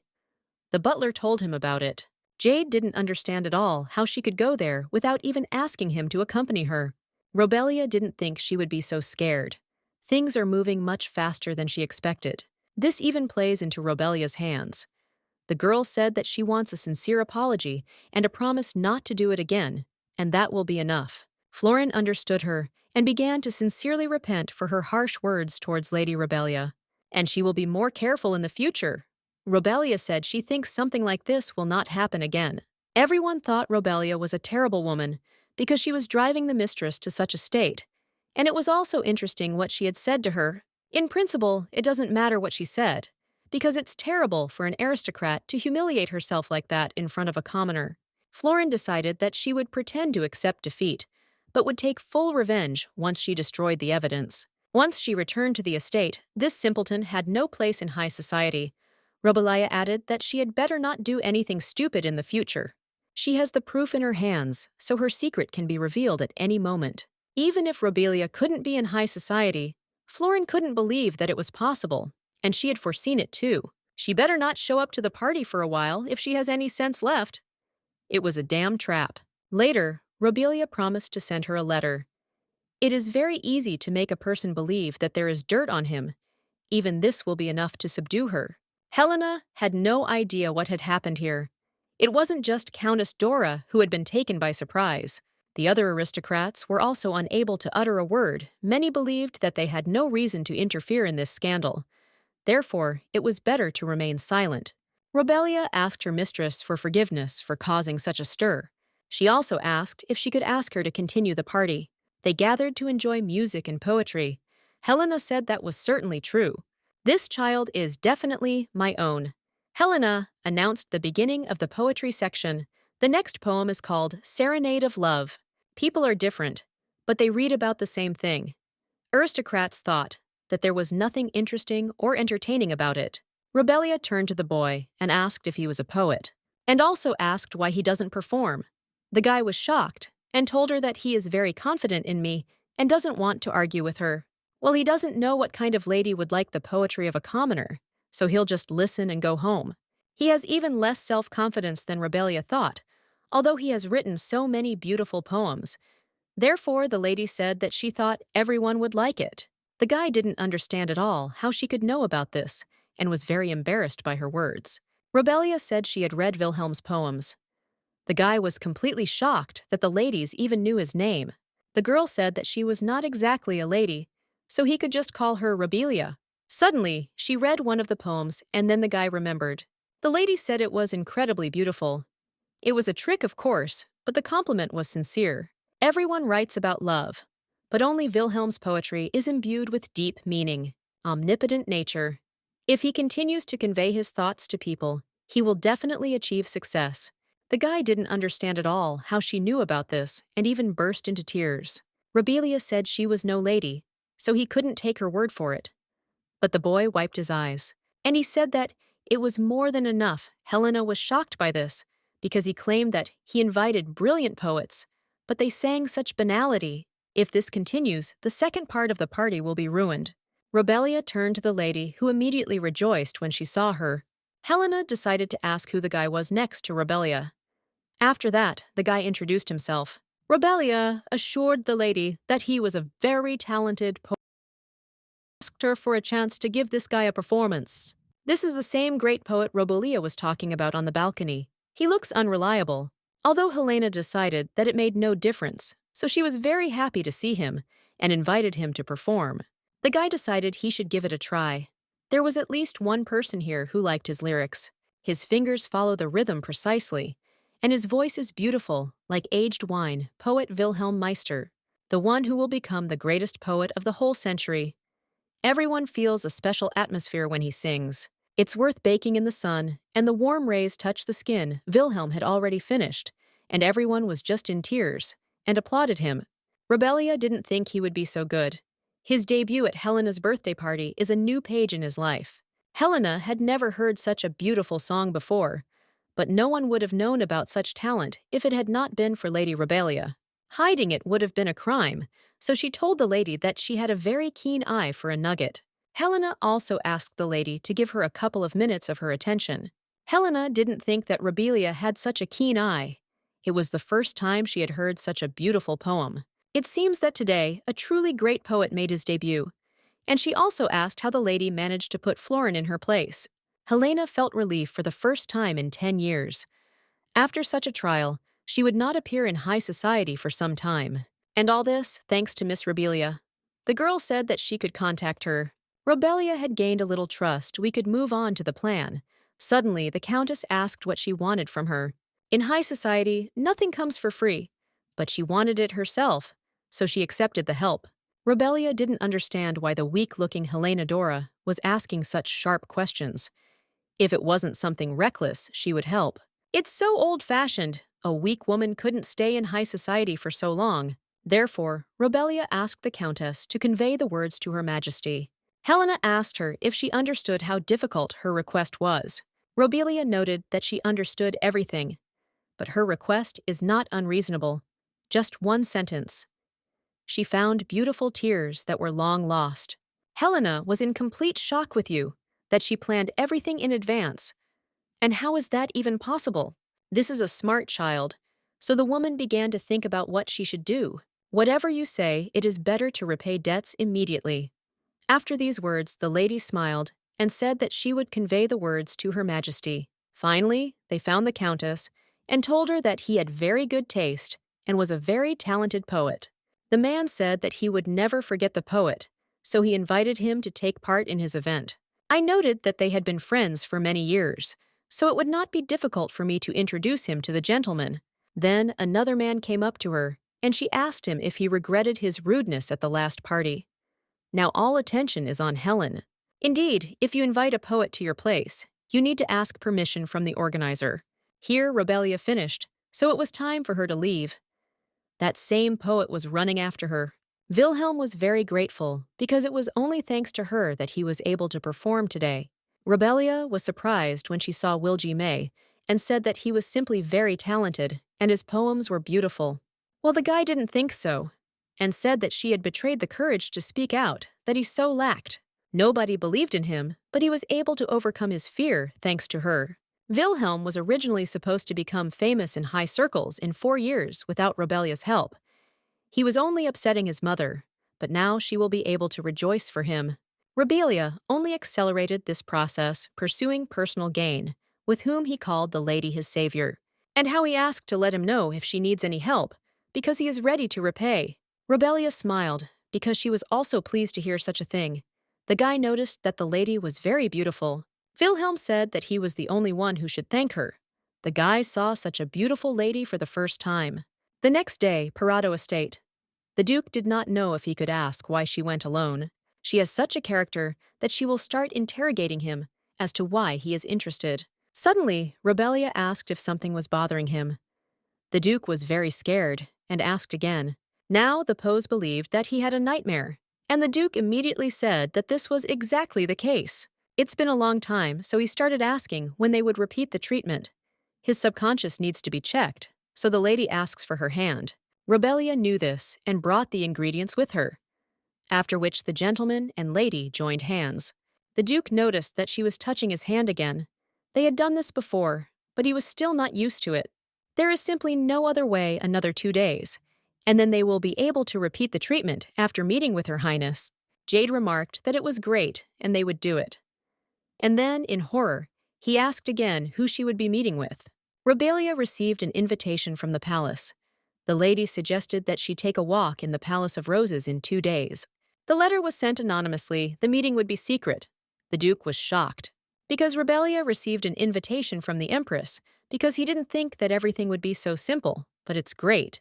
If it is the Rose Maker, then it is the only palace open to outsiders. You just need to choose the right outfit to enter. Perhaps they pretended to bump into each other by accident. The Duke said that if so, he asked permission to accompany her. He wanted to do it at least this once. 2 days later, the Palace of Roses Robelia and the Duke arrived at the place. Jade told her to be careful. The lady did not understand at all why he was so pleased. When he asked permission to accompany her, Robelia immediately said that she could manage on her own. Jade knew about it, but he thought it would be too suspicious if she came there alone.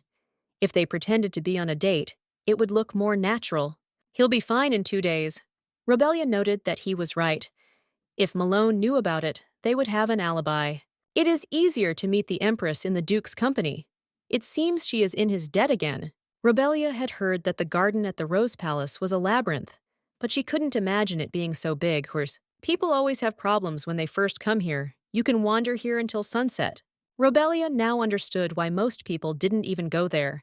He noticed that only members of the imperial family knew their way around here. Now it was clear why she had arranged a meeting here. The man noted that they had not seen each other for a long time and was shocked that the Duke of Peridot was here. "This is Prince Cedric Fontenoy." The lady and the Duke greeted the gentleman at once, and he suggested that they omit the formalities, because they gathered because of Rebellia's message. The prince's expression made the Duke a little angry. The prince told her to pass on because his mother was already waiting for her. The lady knew that the Empress was smart, but she didn't expect that she would invite the crown prince with her. So she told the Duke that she would go and return soon. But Jade didn't let go of her hand, and Rebelia didn't understand what was going on. The Duke just wanted to kiss her. He didn't mind. I said he would wait. The prince would never have thought that the Duke could be so caring, because Cedric thought that he would not forget close relationships with girls. And to tell the truth, when he heard that they were dating, he thought that he was again trying to escape family pressure. Well, now he saw it all with his own eyes, and he doesn't even understand how they managed to meet. Hedrick decided to ask her what kind of person she thought the Duke was. Rebelia said that he cared about her very much. The guy looked at her strangely and then said that it was wonderful, but she asked permission to give her advice so that she would not blindly trust the Duke and not forget about her goal. Rebelia believed that he was simply dissatisfied with her meeting with the Empress. Well, at least he managed to trick him. The Duke didn't come for nothing, Cedric Fontenum. She felt his contempt when she was Aina's maid, but he always showed courtesy and gave gifts to win his sister's love. By what methods did he achieve the favor of the people in turn? She always suffered mockery, therefore because she was an illegitimate child without status. That's why Rebelia is usually wary of Cedric. She feels so bad about it. The crown prince informed the Empress that she had already arrived. Rebelia actually saw the Empress before her and asked if she was the same child whose words the servant had conveyed to her. Empress Helena Fontenum. For her it is a big part, but the Empress only asked where he was. And then she ordered her to speak. Rebelia was shocked because the mistress did not even let her introduce herself. How did she even find the blue diamond? And does she know its history? How does she know what she wants? The Empress was only concerned with how she learned everything, nothing more, nothing less. So she didn't even know what to do. Rebelia said that it was now owned by the Legratine family. She had heard that he had won it at an illegal auction that took place in the province of Concierge. The Empress was simply furious when she heard that name again. If she got involved with them, rumors would be unavoidable, and she can't trust anyone with it either. Rebelia said she would buy it and give it to the lady. The girl turned to Her Highness and said that all she had was a bad reputation and no influence. Therefore, no one will suspect anything if she has dealings with the La Gratina family. There were also rumors that Rebelia Effalentia was an illegitimate child who became a commoner, first somehow received an invitation to a private party, and then convinced Helen to pass on the message to her. This child is so brave. She has the look of someone who has nothing left to lose, filled only with hatred. The Empress understands such people very well. They will achieve their goal at any cost. So she decided to see what she wanted. The Empress asked out loud what the lady wanted in return. The crown prince was completely shocked. The Empress believed that she hardly needed the money, and then she would have bought it and then sold it to her for an exorbitant sum. Perhaps she wants to attend an elite celebration, and then no one will dare to call her illegitimate anymore. Or she wants to marry the Duke of Peridot. She is very interested in what Rebelia Effalentia's wish is. After a short pause, the girl said that she didn't really need anything. Any other aristocrat could be asked directly, but in an empire, the ruling family is an object of worship. Therefore, the Empress must be the one to choose the reward, so the girl said that she did not need anything. She has always sincerely admired the Empress and wants to be at least a little useful. Rebelia has a very good reputation with me, but she will be very happy to help Her Majesty. That's all she wants. Suddenly, the Empress laughed very loudly. She stood up and remarked that the girl was quite brave to decide to help her. Well, she decided to give her a chance, and then asked what she could do. It worked. The Empress herself came to this idea. Robelia heard that there was a vacancy in the palace. It would be a great honor for her to participate in the life of Her Majesty in this position. The Empress asked if she wanted to be her subordinate. However, she agreed because she saw her talent for getting useful things, so she would take that position. Malone always wanted his daughter to take the position of confidant, but it will go to Robelia. If she accumulates capital in this position, she will be able to expand her business quickly. This is the first step to restoring her as Ephelentia. The girl will undergo training, a pure formality, and then the lady asked where she could send the letter. Robelia said that the Empress could send to the academy. The woman decided to do so, and noted that she should remember that their meeting today was an accident. Robelia was just walking around the Rose Palace. She liked her intelligence, so the post went to her. She won't be able to access the treasury, but she will allocate some money as a reward for today. The girl was very grateful and understood that the Empress did not entrust her with the management of the property, but only rewarded her for the diamond. But even this is a good result. At the first stages, she will be able to invest without her help. Mom asked Cedric to take Robelia home. Then the boy thought about something. Cedric turned to Robelia and did not understand why she did not return to the Ephelentia family. The girl didn't quite understand why he started talking like that. The prince knows that she has always envied Aina.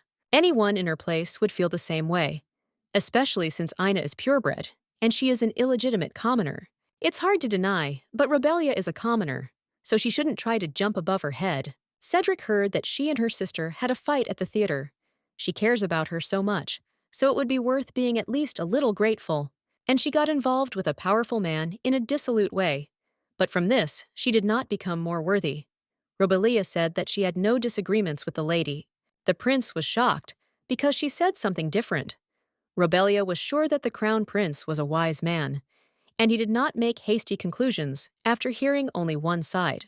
Her relationship with the duke is just a coincidence. He accuses her of debauchery. If so, the Duke of Parado is not so stupid as to stay in his house with a harlot. The prince said to be careful with the duke.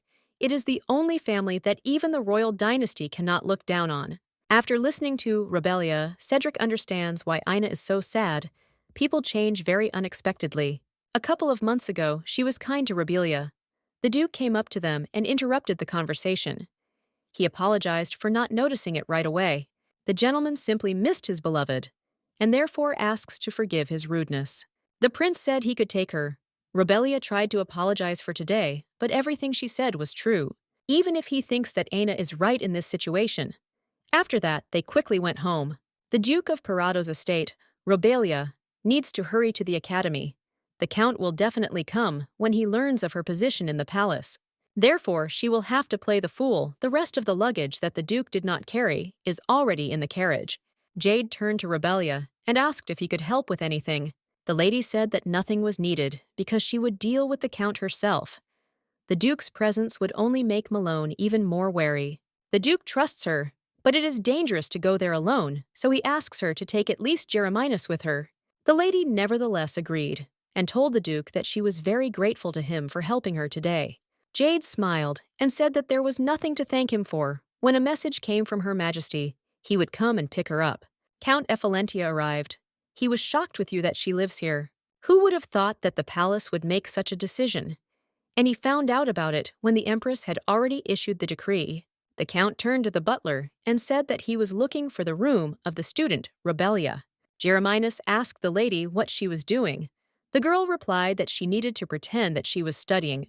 If the Count found out that she didn't even live here, he would take her away again, so she asked the knight to help her.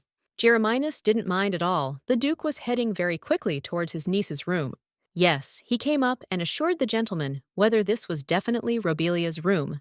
Malin burst into her room, and Jeremias was still talking to the lady about something else. He shouted the girl's name, and she wondered what he was doing there. The man noticed the knight Parado here. Malone didn't understand at all what he was doing here, and all this irritated him very much. Although he didn't even need to know, he would just tell him to leave. So the gentleman said he had something to say to Robelia. She asked Jeremias to leave them for a minute. The knight tried to say something, but the lady asked him to stand by the door and to come in immediately at the slightest noise. Jeremias was very twirl because he had heard many rumors about the relationship between Count Ephelentia and Robelia. So now he is not sure about the rightness of her decision. The Count was told that she had a meeting with the Empress in the Rose Garden, so he wonders what Anna said that made her suddenly decide to make her manager. Robelia said that Her Majesty only inquired why she had left the Count's residence and asked if she had been happy there, to which she had answered in the affirmative. Robelia told her how much the Count loved her, to which Her Majesty did her a favor and allowed her to choose what she wanted. The Empress agreed that the Count was a good man, so she made her, and the whole house of Ephelentia, enter into service in the palace. Malone was shocked with you that she accepted him. The girl noted that he said that, if she accepted him, then Ephelentia would return to its former glory. Malon screamed that he was talking about this place being meant for Aina. He had put so much effort into it. Robelia began to say that she didn't know, and would ask the Empress to cancel the order right now. Malone asked if she was really that stupid or just pretending, saying if she did that, then he would no longer be safe. Robelia resisted the king's order precisely because of Aina. The very fact that she was accepted into the palace service is proof of how hard he worked. The idiot Empress gave her this position only because she thought he loved her like his daughter. And now she realized that the position was not originally intended for her, so it is better not to do anything now. Robelia should just quietly learn to knit at the academy. He means he will wait until that bad Empress gets tired of her and kicks her out of the palace. Robelia promised to carry out his order. When Gereminus entered the mistress's room, he immediately asked if she was okay. The lady asked if there was any reason for her to be unwell. Sir Gereminus, though outside, never let down his guard for a moment. The Count would never dare to harm her, and it is true that she feels fine. The knight was very eager to help her, and thought that perhaps she was too tense. If this was so, he decided to tell her that she would remain by her side until the Queen issued a decree. As a result, Robelia stayed at the academy for 3 days, waiting for the imperial decree. After classes, she usually went to the academy library. She took only as many books as she could carry, and read them all night long. And all this time, as Sir Gereminus had promised, he was always with her. Robelia asked the knight what his thoughts were on the doctrine of war. Robelia said that war is a collection of violent events, and their purpose is to force the enemy and his forces to admit defeat. Suddenly, Professor Bridnell came to her. The girl assumed that something had happened since she had rushed into the room like that. Professor Bridnell was a member of the Academy's admissions committee. The woman shouted that Her Majesty the Empress had sent a decree to Robelia. Everyone who was in the library began to think about what kind of decree this was and what its content was. Finally, he came out. Robelia wondered where she should go. First, she had to go to the dean's office. The lady said that she was coming right now. There was a guy walking next to her with a lot of books, and he started to fall, thereby hitting the lady, but Gereminus managed to catch her. Gereminus asked the boy if Leon was okay, and if he was trying to cause harm.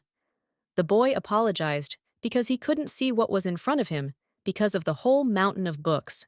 Robelia sat down and took his glasses, after which the guy became very embarrassed and immediately thanked the lady and quickly ran away. It looks expensive. He probably accidentally dropped it and didn't even notice his brooch.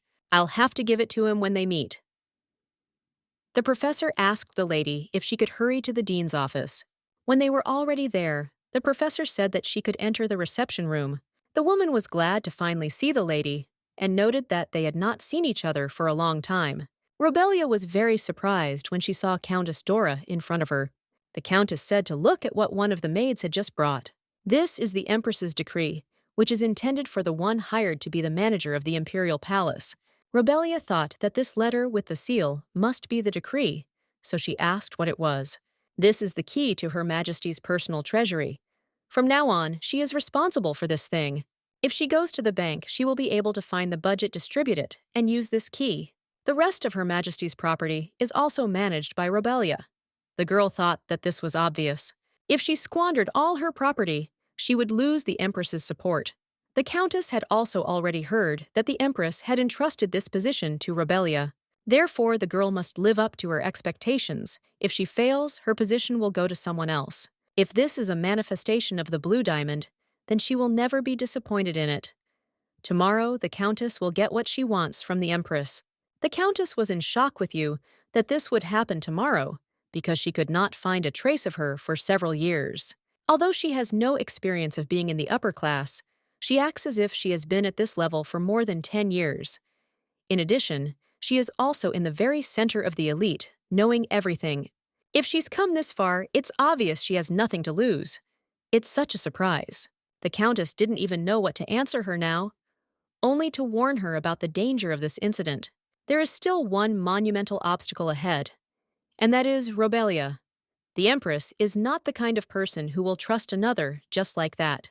Helena turned to Miss Robelia and said that if she still wished to serve Her Majesty, she must understand that they were now in the same boat. And the Countess is now satisfied with her, but she should be more careful with her behavior. Any small misdeed can harm the Empress because her reputation will suffer. The Countess will stop her by all means. And also, she must convince herself that this profession also gives her a huge responsibility, which not everyone can handle. Although she seems to have a fairly good understanding of how elite society works, the girl has only just entered adulthood. Perhaps the Countess had frightened her too much, and she hoped that the girl's motivation had not dropped. Robelia told the lady that there was no need to worry, because she will remember her advice. It looks like the worries were in vain. The knight asked the lady if she was sure that she could go outside. Robelia said that, having become the manager of the palace, she can now come and go freely without any permission. Suddenly, they saw a carriage from which the Duke of Peridot was getting out. The lady was very surprised when she saw it and did not understand what he was doing there. Jade heard that she received the Empress's decree, so he came to her and asked how she was doing. Robelia said that Sir Jeremias helped her a lot with this. Come to think of it, she was with Joachim for 3 whole days. The man asked her to tell him what had happened during all this time. Of course they would talk about it on the way back in the carriage. Robelia was not at all against it and offered him her hand. Robelia said that she had received the key to the treasury. She was going to the bank to get money to buy diamonds. The Duke asked if she was serious about this, and if she had ever been to a bank. She had never been, and had never had any reason to go there before. The Duke suggested that they go together, since this was the only imperial bank she knew. That the building seemed enormous. But Robelia didn't even imagine that there would be so many people here. They would have to wait until the very end of that line, and it would take a long time. There were a lot of people there. The gentleman told the girl to come in and say her name, and then he would put her in line. The woman noticed that it was the Duke of Peridot, so she told the boy to go ahead, and she would take care of them. The girl immediately bowed and greeted the gentleman. It was the vibe of 10 years of experience interacting with society. The visit of the gentleman is a great honor for them, and they will take him to the VIP room. It's 1,200,000,000 maniki. Robelia feels that this is new for him too, but the influence of the Duke of Peridot is amazing. If it weren't for him, she would have had to stand in line for several hours. The gentleman did not quite understand why she was looking at him like that, but he smiled at hers. Robelia asked His Excellency if he could go into the estate first. This world is so unfair. This is too weird. He wanted to tell Miss that no matter what he did wrong, she wouldn't behave like that. That same night, the estate of Count Lagretina father did not understand at all. When all these gems will be sold and smashed everything in his path. He heard from the servants that he sold the blue diamond for 80 million maniki. The guy tried to say something about a curse she met you, that it doesn't matter whether he is cursed or not, because he sold an extremely valuable gem at such a low price. If he had sold it for a symbolic 100 million, the income would have already become 20 million. The father did not expect this from his son. He knew that the guy would not become successful, but to do it like that. The guy shouted that he would bargain. Alan told him to double it. He'd get 160 million. He can't say he decided to go 15 times higher, because he didn't know how his dad would react. The father decided to ask when he decided to bargain, and the guy said that it was something else. But they were interrupted by the favor, who turned to Alan. Miss Robelia said she wanted to negotiate with him, so she asked for a meeting. Alan asked the servants to leave them alone. The master provided the stone, the sale of which they had agreed upon. Robelia asked if she could look at him, and the gentleman of course did not mind. She said that she would buy this damn gem at such an exorbitant price. Then he gave in to temptation and gave the go-ahead for the deal. But no matter how much he thought about it, he still couldn't understand. What if he pretended like nothing happened? So he said it would be fine if she only paid him 100 million. The lady said that he bought it for 80, and then she promised him 15 times more, which is 1,200,000,000. The man was in complete shock when he saw so much money in front of him. Alan told the lady that he would accompany her to the carriage if she did not object. He is very grateful for today's deal, and she probably has no idea how much he gained from it. Robelia said that this is not true for her. This stone is also very important. Besides, she believes that she paid a fair price for it. He also heard that the lady met Lewis at the academy. Robelia asked you. So the guy noted that it seemed she didn't know. She meets dozens of different people at the academy. The lady had a hunch that he was referring to his half-brother Lewis. Robelia said that she felt like they had never met, and that she regretted it. The guy said everything was fine, and asked her to get there safe and sound. The next morning, the Pink Palace Helena asked Her Highness if the girl had found the necessary stone. The lady said that this was exactly what she was looking for. The Empress was very pleased with this stone. Suddenly, someone knocked on Robelia's door. The girl asked Sir Jereminus what brought him to her. The gentleman immediately presented the letter, and this surprised Robelia. She became interested in who it was from, but Sir Horror showed there that she should be quieter and not talk. The fact that the Duke gave the order and sent a knight shows that he was very concerned about the issue of security. Robelia realized that this letter was sent from the Imperial Palace. She was going to hold a reception in a week to thank the girl for her efforts, so she had to be ready.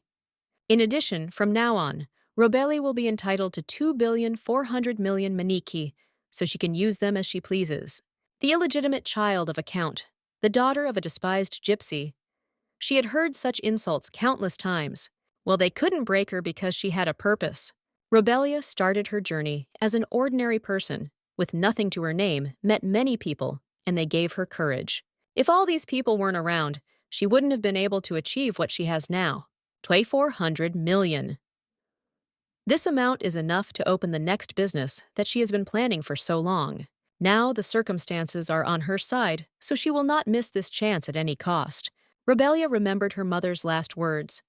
Even now, when she closes her eyes, she can hear her mother's weak voice. Fortune is on her side since she's here, but this time it's going to be different, and she's ready to get to Malone. The Count will not get off easy with death. It will take absolutely everything from him. He will do it in the most painful and torturous way. Robelia wants to kill him. Robelia asked her mother to wait a little longer, and then she would return the true Iffalentia family. Robelia asked for forgiveness. She was going to start treatment immediately after meeting with Her Highness and the Empress. While the Count stayed at the academy and arrived so late, the Duke said that everything was fine, and the nightmares went away after the first time. Jade asked if he needed to continue being unconscious every time. The lady can do nothing about this, but she can share with him a trick on how to induce lucid dreams. You need to set up signs. By doing this, the gentleman will begin to notice them and will be able to faintly realize what is happening and wonder if this is a dream. When the gentleman notices, for example, that his fingers are bending back, or look at his watch. About the fingers a little scary, but he likes the idea with still braiding yourself, especially since he always wears a pocket watch. The lady noticed that they looked very old, so she wondered what they meant to him. Robelia asked the Duke to make a habit of looking at his watch at regular times so that he would be more likely to look at it in his sleep. The Duke asked if she was saying that he should get used to it, and then he thought that they would not be able to achieve results in this today. Robelia said, probably not. It would be difficult to achieve lucid dreaming right now. The maids were talking about that girl, and they heard that the Duke had called her to him that night too. He never showed much interest in women, but it seems like this time he's really fallen in love. Another maid thought there was no love there, because she could see last time how he saw her off at dawn, did what I wanted, and threw her out. One of the maids noticed the master, and the others continued to talk about how a commoner could not please the Duke, and they didn't understand at all why he called a mudblood of gypsy blood his beloved. The maid thought that she was much better than Mrs. Robelia. The Duke could not even imagine that such horror would happen in his house. The maid immediately began to say that it was not what he thought Jade said, that the servants of an aristocrat gossip about their master's personal life like some rats, and insult his dear guest as much as they can. The Duke's authority is no joke to them. With their chatter, they have damaged his part as Duke, and now they must take responsibility for it. He ordered the maids to pack their things before dawn and leave the estate. They did not understand at all how he could do this, and the Duke added that they would pay for their mockery, and he will write me recommendations for them. services that were fired without giving a recommendation. The only way out is to the street. They will never be able to work for the aristocrats again. The aristocrats will never accept those who have caused problems in another estate. Moreover, with all due respect to the Duke of Parado, there is no daredevil who would dare to hire someone who was kicked out of his house. Jade asked Rebelia if she was okay. The girl closed her eyes and said yes. Her face didn't show that anything had happened. Rebelia couldn't understand why the Duke was angry and so cruel to the maids. The Duke said he was so ashamed that she had to listen to such things on his estate, but she seems to have an idea of why it was hard for her to accept that he was angry because he was worried about her. So she pretended not to know anything. The Duke is a good man. The kindness he has shown her all this time is the highest measure of care that one person can show to another's. But because of this, her chest feels like it's being squeezed by a vice, because she's so pathetic that she's surprised by good treatment from anyone.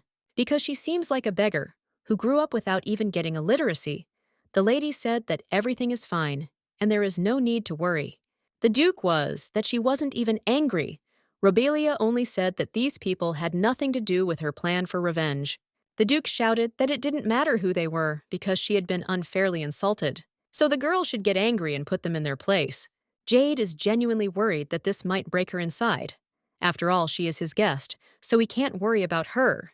Just in case, as she has already said, she is not interested in anything unless it concerns the return of the inheritance that is rightfully due to her. No matter what they say about her, no matter how people treat her, if they are not involved in the plan together, then it makes no difference to her. She doesn't want to get used to such a warm human attitude, because if it disappears anyway, it would be better not to feel it at all. That's why the lady asked him not to treat her specially, but as an ordinary person. Surely for the Duke, such care is normal, but for her it means letting him get too close. Jade said he understood and offered to continue her treatment, but somehow he seemed more hurt than Robelia. The girl said she would start, and then she found herself in his dream. She believed it was the reception hall of the Imperial Palace. In the original, the second cure was a memory of a battle with monsters. The Duke's subconscious changed the dream. Apparently, who he talked to right before going to bed, and what he talked about leaves its mark. Robelia tried to concentrate, judging by the fact that the story takes place in the Imperial Palace. This is the fifth dream from the original, called the reception at the palace. The reception the emperor gave to congratulate the Duke of Parado on his victory. Here the curse first appeared. Now is the time for them to come out. The servant said that everyone should greet His Majesty, the Emperor, and Her Majesty the Empress. And also, His Highness the Prince and His Highness the Duke of Parado walked together with smiles on their faces. This appointment took place 4 years ago when Jade was 19. He looks younger than she thought, and perhaps her memory is failing her. At the Fencing Masters tournament, he seemed very grown up.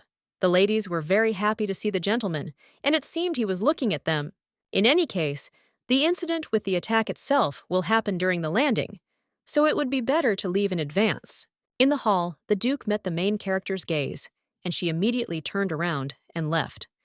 She did not understand what it was. After all, they had met each other with their eyes. Robelia decided that this couldn't be happening because there were so many people there, and he wouldn't be able to see her. The Duke turned to Robelia and said that he had not seen her before. It was surprising to meet a stranger here. The girl didn't understand at all when he managed to come here. Only members of the upper class were invited to today's reception, so he didn't expect to see an unfamiliar face. Robelia felt relieved that he didn't recognize her. That was enough because it was time to pull herself together.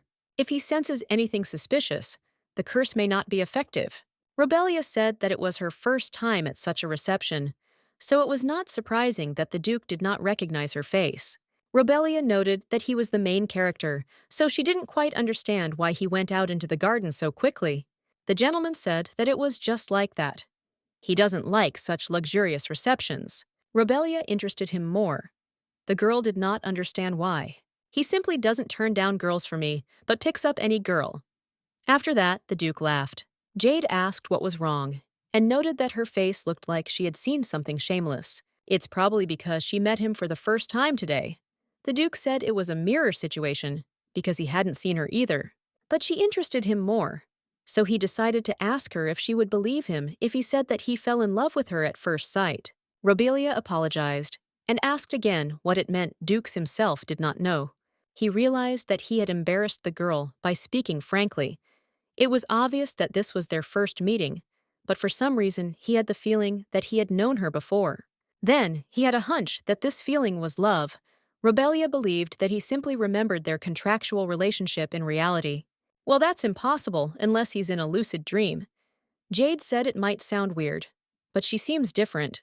He lost his head at the sight of her. Suddenly, he began to have an attack of need to find the curse mark and get rid of it. Robelia didn't even know where she could be this time. Jade asked her to go to the hall and call someone. The Duke continued to say that he was a monster. The Duke was so shocked, because this was his first attack. Even from the outside, such a sight makes the blood run cold. Feels like he's turning into a monster. It's terrifying to feel like the monster is slowly consuming his personality. Robelia asked Jade to breathe slowly. The man apologized for grabbing her. The Duke asked her not to run away and to help him. When he unbuttoned his shirt, she saw a mark on him. The guy kept saying that he was so ugly, that he was asking for forgiveness for being like that. Robelia said that there was no problem at all, because she knows he won't hurt her. But his hand became like a monster's. Jade said again that he was a monster, but the lady doesn't think so because everything is fine. Robelia assured Jade that he was a monster to me. If what he saw was too scary, then he should close his eyes and then everything would be fine. Suddenly, he calmed down, and even Robelia was surprised. She bit her finger and blotted out his mark with blood. She asked the Duke to be patient for a little while. It would all be over soon. He was completely exhausted. Well, if the dream fully conveyed the suffering that he experienced during the first attack, then it was very difficult for him. But now it was time to return to reality. She took his hand herself, and in a few seconds she was already in reality. Robelia was so tired, so she decided to sleep a little, and then she would feel better. The Duke asked her not to leave. He said all this in his sleep and lay in tears. Before him, it was so easy to ask for help from a stranger. These moments, she feels how different they are. There were people in her life who not only didn't help her in trouble, but only pulled her deeper into a dark pool. Because of people like that, she doesn't trust anyone anymore. However, she seems to be a little jealous of him. Robelia was so exhausted that she couldn't cope and fell asleep right on his arm. The maid knocked on the master's door and said she was coming in. She prepared water for him to bathe. The Duke told her that Robelia was still sleeping, so she asked her to come later. Aina was informed that an invitation to a reception had arrived from the imperial palace. The girl was very happy because it was Her Highness who had invited hers. Only the maid still needed to tell the mistress something. Aina decided to listen to her with pleasure. According to the Count, this girl has taken the place of the palace representative. Robelia will also be present at the reception. Now Aina understood what was going on. Everything was fine because it was her duty to look after the missing family member. The maid thought that her eyes were deceiving her because she was so angry after visiting the opera house. For some reason, she suddenly behaved differently. Aina is the legitimate child of the Ephelentia family, the most kind-hearted and beautiful candidate in line for the throne. There is no doubt about it. Apparently, the sister had to leave home because she could not bear the feeling of her own inferiority. As proof, she constantly takes away what rightfully belongs to Aina. In any case, the sister has taken up a very insignificant place. In that case, Aina, the future empress, must pretend to be the protector of a family member who constantly goes beyond the pale. So be it, only this time she would give her another chance. The empress's reception would take place in a week. She had been subjected to unfair insults. It would have been better if she had been angry at such an attitude. The Duke believed that he should not have been so harsh. It was the first time he saw such an expression on her face. The butler came up to him because the master had called him names. The Duke turned to Geralt and asked if he knew why he had called him. The butler believed that it was because of the scandal that had happened the other day. The butler was informed. Well, for some reason, he let it go that far. Jade invited Miss Robelia to win the guests at the Parado estate. He told her to take care of her so that during her stay here, she would not feel the need for anything. He did not expect that his butler would not understand the order, so frightening that the body went cold. The butler was too self-assured, stuck in the rumors that were spreading around. In the end, he took Miss Robelia lightly. Although he saw the arrogant behavior of the maids, he simply turned a blind eye to it. The blame for this incident lies entirely with him and nothing else. In connection with what happened, the Duke decided to punish him. The butler immediately fell to his knees and began to ask for forgiveness, and said that he realized his guilt too late and was ready to be punished, but only asked to be given a chance to correct the mistakes he had made. Geralt promised to do everything possible for this. The Duke said so, be it this time he would believe him. He expected this from a butler, and he also added that he should be ready to work overtime. The Empress thanked everyone for accepting the invitation, and she would like to introduce one person to them. People talked among themselves and did not understand who it could be. The Empress asked Robelia to come to her, so she stood up and walked towards her mistress. When the girl walked, she heard a lot of words behind her. Many did not understand who this girl was, and could not believe that she could have something with the Empress. Robelia had already approached Her Highness, and was glad to greet the only moon of their country. The Empress asked her to stay next to her. Robelia said that it was too great an honor for her. The Empress should introduce her. A few weeks ago, while walking in the garden of the Pink Palace, she met this child by chance. Because of her impressive resourcefulness, she wanted to have her by her side, so she entrusted her with the position of palace representative. Aina did not understand at all how it happened that her sister was standing next to Her Majesty. She couldn't just take her place, the most honorable place that can be occupied by people who are not from the royal family. Even Aina, from Count Effalentia's family, has not yet had the opportunity to stand there. Robelia is the child who will become her right hand, and it would be better if they all remembered this face well. As she already said, today's reception was organized for her, but they should not be upset that they did not become the main characters. She prepared many different activities for them to enjoy the reception. Everyone couldn't believe it, and said they would do whatever she prepared. Many people wanted to talk to Miss Robelia, who had managed to conquer Her Highness. The Empress said that they could enjoy it. Aina approached her sister. She congratulated her on her position as a representative. She also said that she needed to tell her something, so she wanted to talk to her alone. Robelia turned to Lady Aina and asked what she wanted to tell her. Aina closed the doors and turned to her sister, with a smile saying that she wanted to give her a chance. Robelia left the Effalentia family due to leaving for the academy without telling her a word. She didn't send her a single message, after which they met for the first time at the opera house. Aina had no idea that the two of them had become so close. If she had known that they were in a relationship, she wouldn't have given her to him. But anger boiled up inside her, because of the shame that she had brought upon her. Robelia did not quite understand where she was leading. Aina said that despite everything she forgives her, because all people make mistakes and everyone knows it. Robelia is her sister, not some stranger, so who will look after her if not Aina? Robelia was absolutely horrified when she heard that she was forgiving her and asked her to stop. Aina said that she would give her a chance, so she should return to the Effalentia family. The ladies noticed the same poet who was at the Countess's party. One of the ladies turned to Her Highness and asked if this guy was the poet Wilhelm, who had participated in Countess Dora's salon party. Even the nitpicking literary critics did not skimp on praise then. He is amazing despite his young age. The lady said that thanks to her knowledge of art would improve, so she thanked Her Highness for the great mercy. The Empress noticed that this was so, and she was curious too, so she asked the boy to hurry up and begin. Everyone listened to the boy's music and poetry with delight. The Empress noticed that his voice was like an angel's singing. After that, when he finished, everyone stood up and started applauding the boy. Everyone recited only tiresome verses in praise of the Empress. But of all she had ever heard, his voice was the most beautiful, and his verses touched her to the depths of her soul. So the lady asked the boy to come to her. Wilhelm was deeply grateful. The lady said that his singing was even better. Then they said they heard such beautiful poems for the first time, and they also felt that they had to do what they had wanted for a long time. The Empress noted that they all thought so, and Helen spoke well of him, and the poems turned out to be beautiful. She also liked them. He knelt before the Empress and was also grateful to Her Highness. She had already asked him to rise because she loves it when gifted people drop conventions.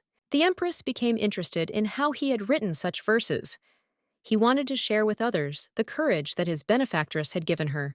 It turns out that even geniuses like him find inspiration in other people. The Empress was curious about who helped him. because the lady wants to repay him with gifts for giving her ears such delight. Wilhelm noted that she helped him dedicate a poem to Her Highness, helped to gather strength. When it was scary to perform in front of a large audience, the Empress remembered that she heard that this child first recited his poems at Helen's salon parties. The Empress remembered Helena telling her that thanks to Rebelia, the party had been a great success. The guy said that his patroness is Lady Rebelia. Suddenly, the Empress laughed very loudly and said that this was true because this girl was incredibly talented. This time, too, she exceeded all her expectations, so the lady immediately wanted to invite her to her place.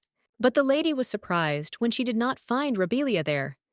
The lady said that she went to the restroom with Lady Ina, and also asked if she needed to call her Elena, thought about the fact that she went to the restroom, and then the Empress said that it was not worth it, because she would bring her herself, because she wanted to learn so many things from this child.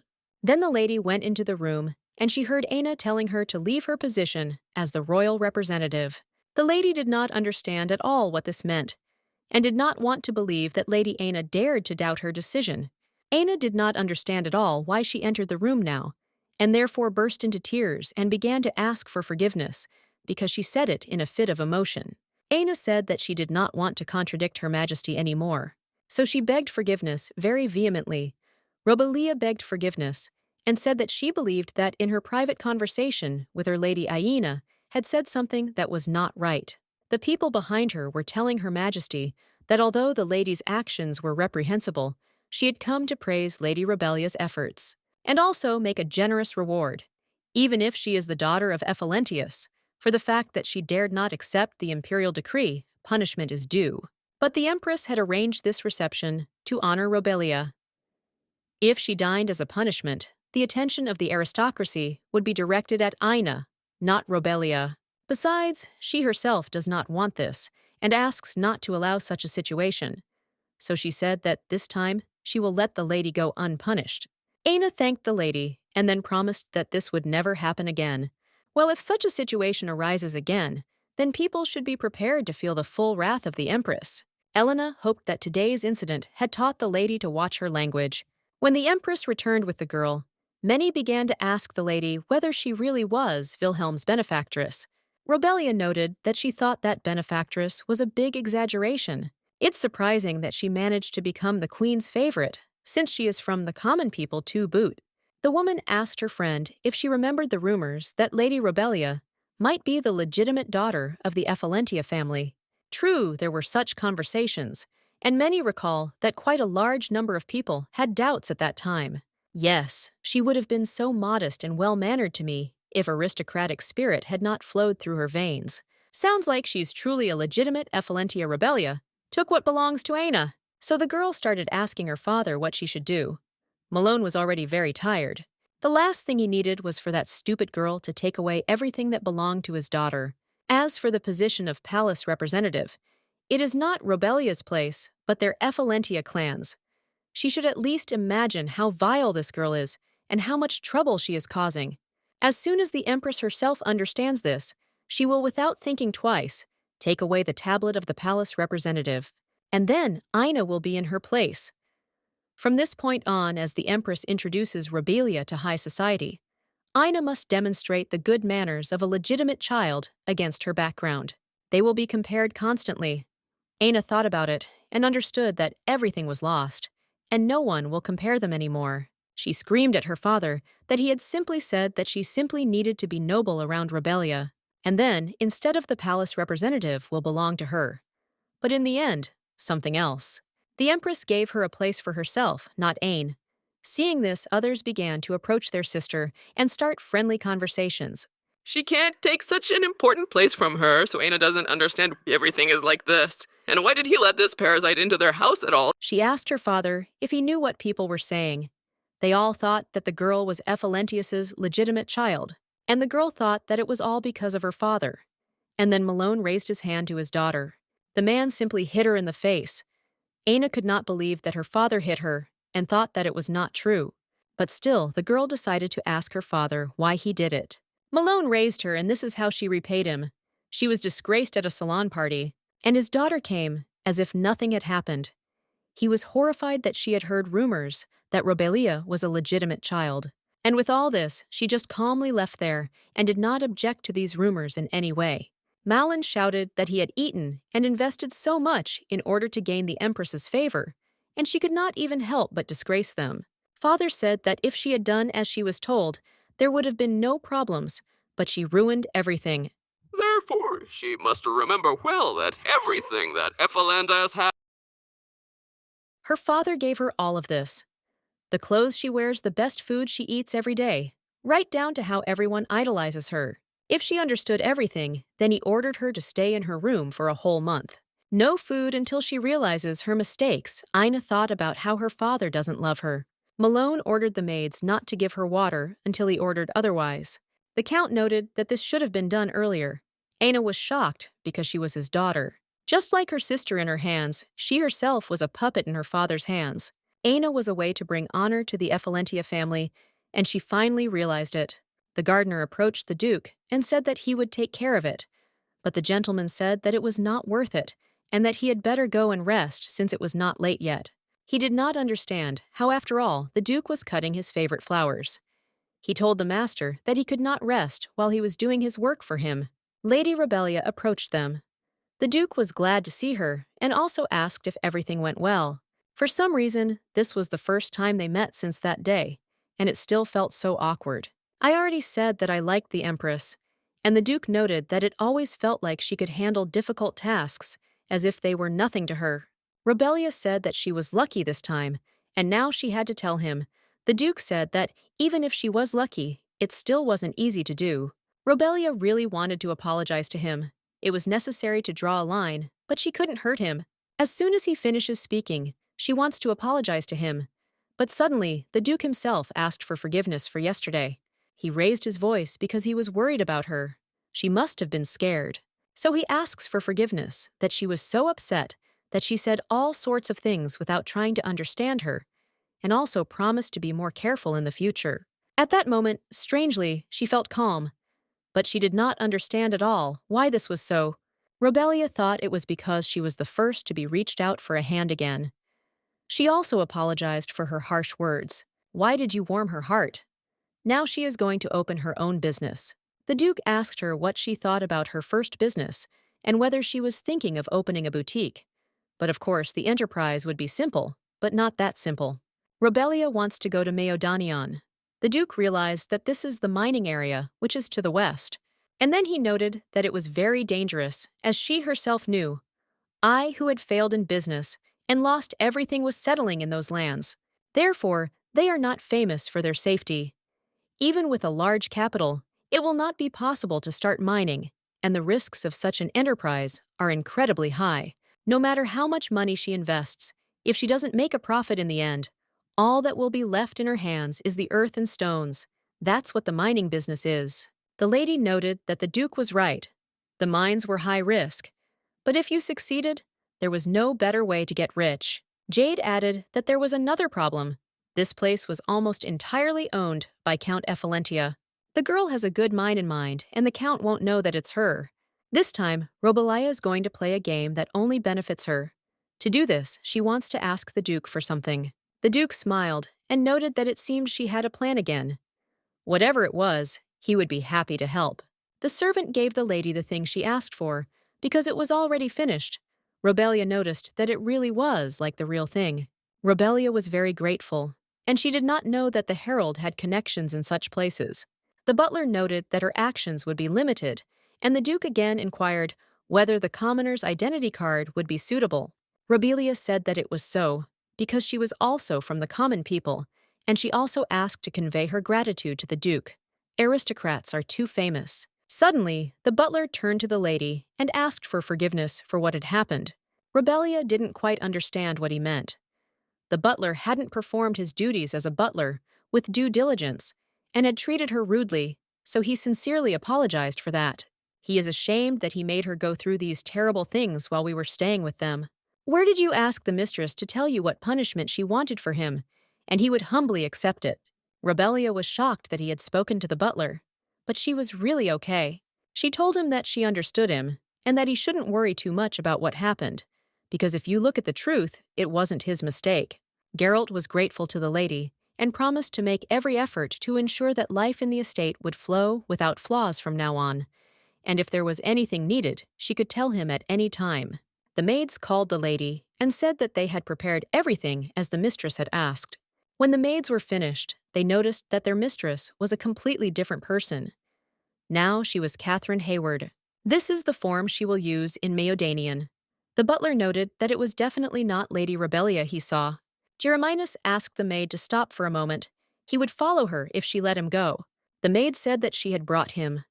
The knight said that this was Lady Rebellia's room. Jeremias asked the girl who she was. The maids were glad, because he did not recognize her. One of them said that she was Lady Robelesia. The lady also decided to greet the gentleman, and he was in complete shock. He couldn't believe that what she said about traveling on a separate ID was actually true.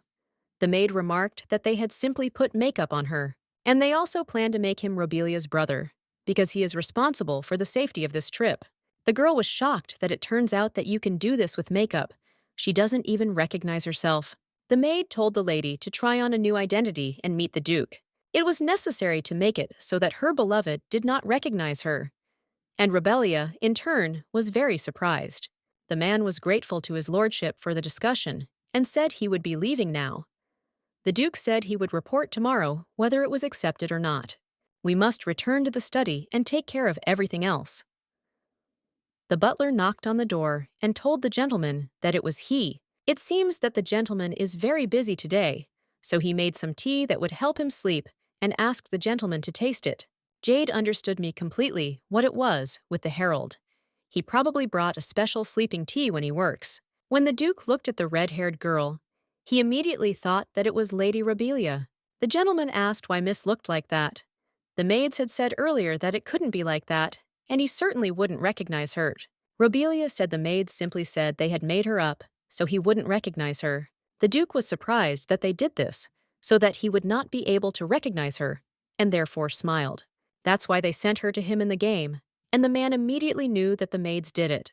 The lady didn't understand at all how he had guessed. Jade noted that they should have told her to change her perfume first, because she smelled like her.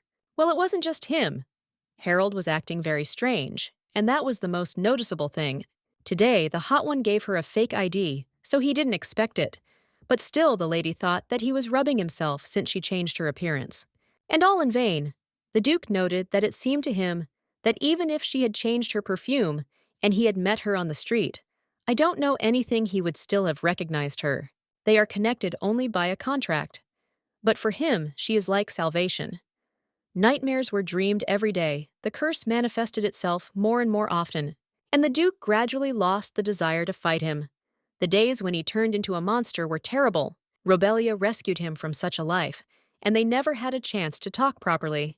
The Duke is grateful to her with all his heart for the peace of mind she has given him, so he sincerely intends to help her more than they agreed upon, to at least balance the contract which is not leaning in her favor.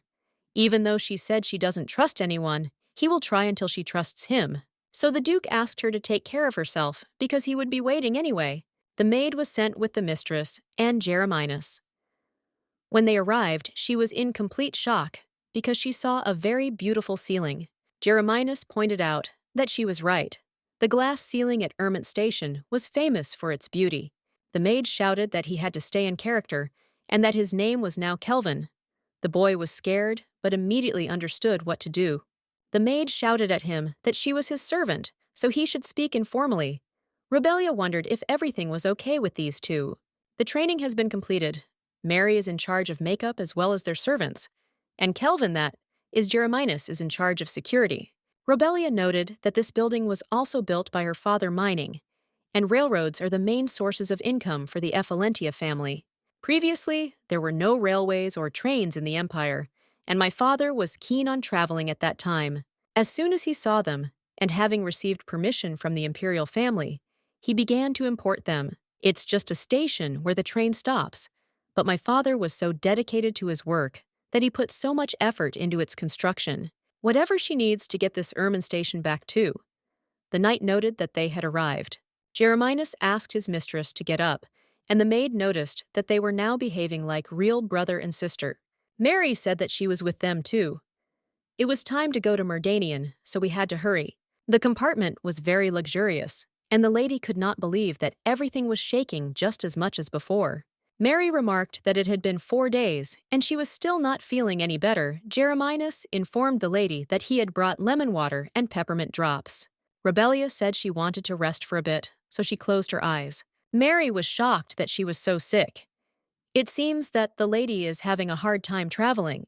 Mary pointed out that they could have sent a representative instead of going to the mines in person. Jeremias himself doesn't understand it. The representatives would not be able to do what the lady is going to do. Somehow, I don't know she was able to become a representative of the palace. But she has neither status nor experience, so no one expects much from her. So Rebellia is going to try hard. If the mines really become the property of Her Majesty, then she will be able to gain more trust. Mary said that then the lady should cheer up quickly, and Jeremias said that she should eat some more sugar. Be that as it may, she needs Mary and Jeremy's help for the future business. The knight promised to do everything in his power, and the maid agreed with him and also promised. The lady noted that if we talk briefly about the upcoming business, she will buy one mine. Everything is legal, and they don't need any extra noise, so they have to be careful that their identities are not revealed, and she is also going to find one person. Suddenly, the train began to brake sharply, and there was a commotion inside. Even during the stop, it was shaking incredibly. The conductor informed the passengers that they had arrived in the western mining region, Merdanion. Hotel Merdanion. Mary thought they were going to die. As soon as they got off the train, the traders came flying in from all sides. It could happen that the wig could fly off the lady, and then they wouldn't even know what they would do. Mary was so worried about that. Rebellia, who thought about this? I wonder what would have happened if they had been exposed immediately upon arrival. Jeremias noted that the merchants were too pushy, and Solyanka said that Sir was like a flattened pie. Mary finally got everything laid out. The lady said she did a great job. Now that the luggage is finished, if the lady still has strength, they can go and look around Merdanion. The maid was shocked that the mistress wanted to do it right now, because she didn't expect that she had so much energy. The knight asked about the lady and where they were going.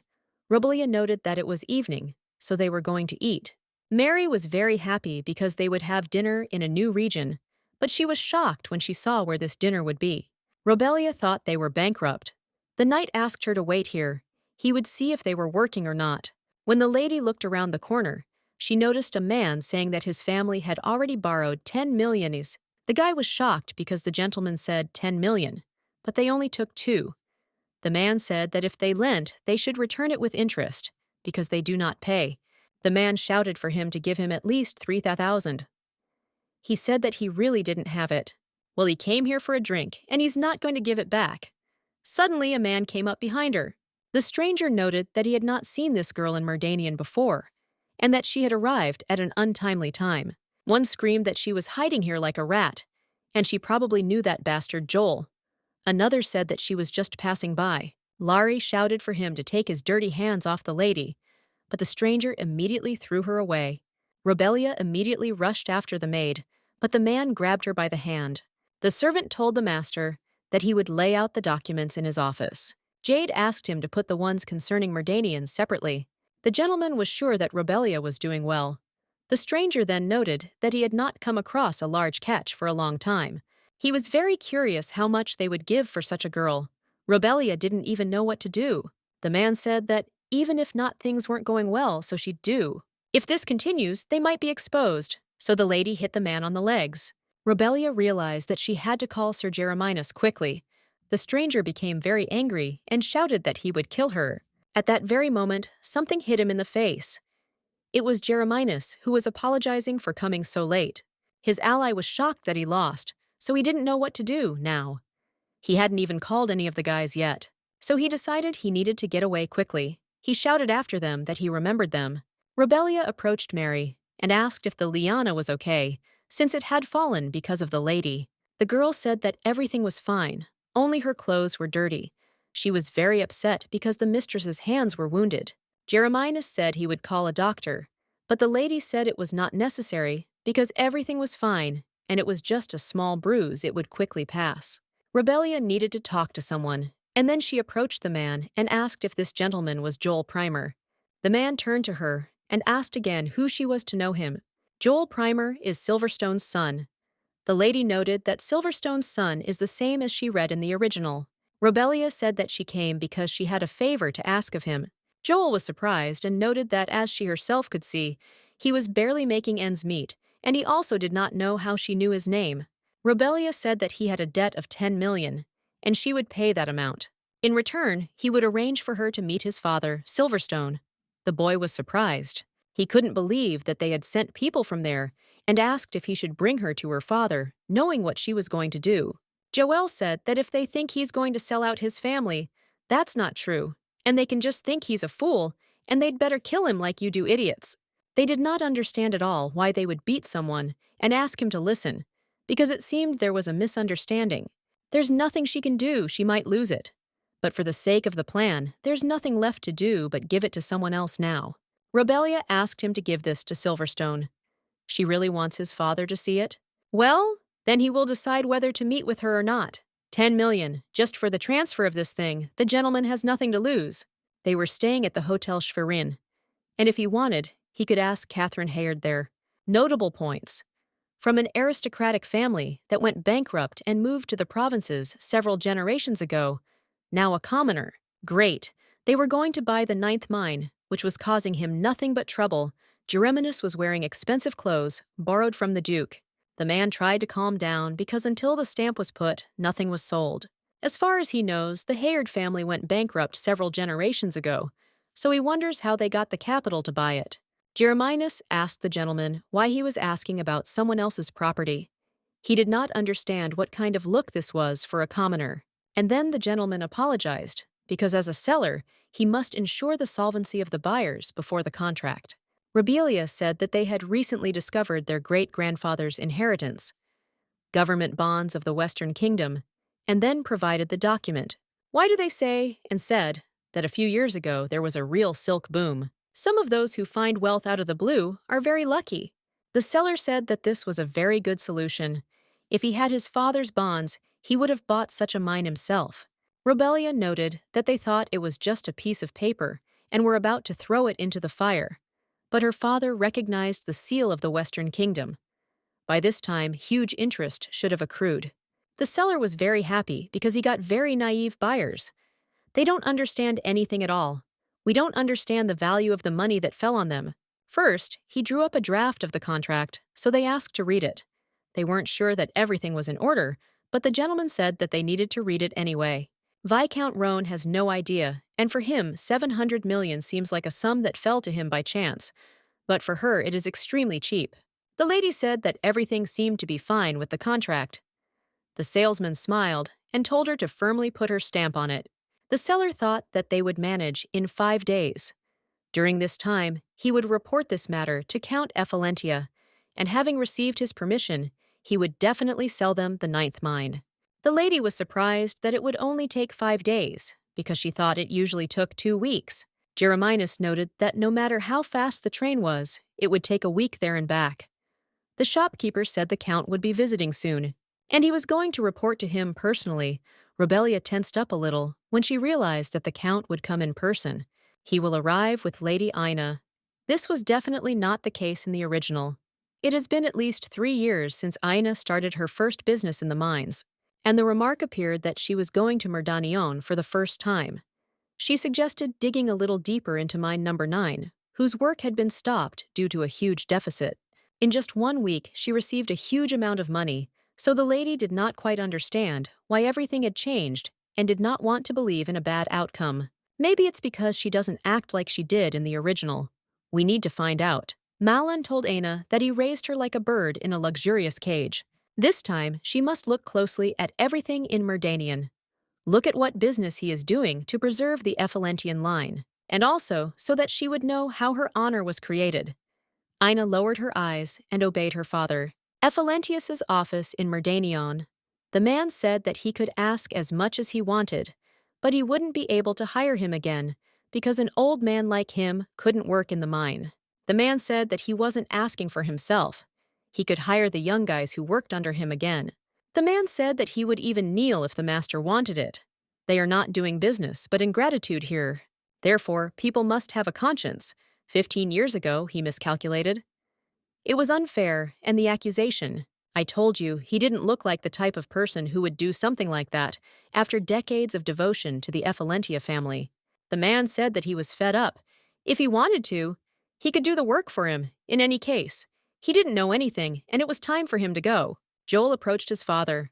He didn't quite understand what he was doing there, and the guy said that he had business with him.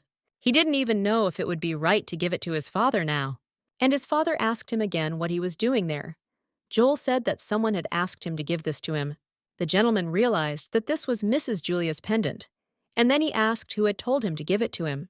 Jeremias told the lady that regarding her request, even in the Information Guild, he could not find out anything about the daughter of Count Effalentius, besides the fact that she will be attending Baroness Abien's party. And then the gentleman asked if he needed to find out more information, but the lady said that it was not necessary because everything was fine. If Ina came to Merdanion because she behaved differently than in the original, then the events of that day were probably the reason. There would be other reasons. There would be information. But since there is none, the lady thinks that Malone brought her in order to restore her position. After all, in Merdanion, where Effalentius's influence is the strongest, Ina's popularity will quickly rise, and only in this situation will they be able to settle all the affairs in the capital. Jeremias said that in that case he would plan everything so as not to accidentally run into the Count. The lady was not sure that she would not be able to meet him. The maid informed the mistress that she was entering and added that Mr. Silverstone Pramer had arrived. Joel was shocked that everything inside was so huge. Rebellia asked the mister to pass. Joel was completely horrified and began asking who she even was. He didn't want to believe that he had been deceived, and Silverstone recognized her as the daughter of Count Effalentius. He didn't understand at all how the lady ended up here, and the guy was shocked that they actually knew each other. Rebellia noted that she had come to see him. They asked their son to leave the room, and the knight and the maid also left. Rebellia asked him if he could tell her about that time. After the death of Count Effalentia, that is, James Silverstone did not obey Malone, and he fired him, accusing him of embezzling state funds. And even the miners who worked under his leadership were fired for various reasons. And since all the business in the mines was in the hands of Effalentius, none of them could get a job anymore. As a result, half of them left Merdanion with their families. Silverstone went to Malone and asked him to hire at least other people again, but received only humiliation and ridicule for his position. Rebellia was shocked with you how low Malone had sunk. Silverstone is one of the few who didn't bow down to Malone after his father's death. At the source, he also found Rebellia and asked her to return the business in the mines in an honest way. Rebellia was a villain and had no intention of helping others, but now things are different. The girl said that she too fell for his trick and believed that she was an illegitimate child. But shortly before her death, Mom told about how Malone took everything from them through tricks and violence, so she is going to return all the property that belonged to her. And after that, she will repay Malone for all his actions with something worse than death. This girl, she has been through a lot during this time. To do this, she needs to start by getting the business back in the mines, and she needs Mr. Primer's help. Rebellia also plans to get back what he lost. This is the lease agreement. The lady asked if he could gather people together again and work in the mine for her. Silverstone told the lady that the offer was inappropriate, as he was already committed to her. He also asked her to call him simply Silverstone. He swore allegiance to James as his benefactor, and would believe and follow his daughter's words without any doubt. Rebellia knew that he was devoted to his father, but not to that extent. He trusted her, whom he saw for the first time today, just as much as he trusted his father. The girl didn't understand how it was possible, and understood that perhaps loyalty really did exist. Joel, meanwhile, didn't understand why they even went out, and the maid told him to be quiet because they had an important conversation. I need to tell them both about what happened today. They've already refused 3 times. Mary was very tired and said that she only needed to sign the contract for the mine, but for some reason, the lady said that she would go to the party. The owner was very pleased when he saw Mr. Kelvin and Miss Catherine come. The lady was surprised that he was waiting for them at the hotel. He stuck to her like a bath leaf. The seller said that they went out for a walk, and the weather was so nice, and it was perfect for walking. They just happened to meet. It was definitely fate, so he decided to give them invitations to the party. They had already refused to go 3 times, and they had not met by chance. The seller said that it was their first time here, that's why they refused. This is Merdanion. They should get used to enjoying parties with aristocrats and simple businessmen. Kelvin said that parties were not their thing. The shop assistant insisted that if the gentleman couldn't come, Lady Catherine could come instead. The seller said he would keep in mind that they would come. In the end, they accepted it. Mary didn't understand at all how the earth could bear such people. Jeremias said that everything was fine, and he could go himself at the party. She would be introduced to Count Ephalentius. The lady said that it was not worth it. There was always a chance of getting caught, and if it was necessary to meet with him for the contract, then she would meet. Rebellia decided to take this risk. At the party, word came that Lady Catherine hired had arrived. It seemed that Malone was not there yet. She heard a man saying that he was late because of business. If he had known that he would meet a girl like her, he would have rushed here earlier. She had an unfamiliar face, so he assumed she was alone here. Robelia didn't understand what it was. It would be tiring to contact him, so she asked for forgiveness. But the man said that first, she had to hear his name, she could refuse later. This is Theodore, the eldest son of Count Legratine. He wants to dance with her. That's why he asked her what family she is from. Robelia noted that it seemed he was mistaken because she was a commoner. The man was shocked with you that she had deceived him. Everyone started talking about Mr. Theodore, and Alan looked in that direction. The lady who was talking to Alan did not understand what was going on.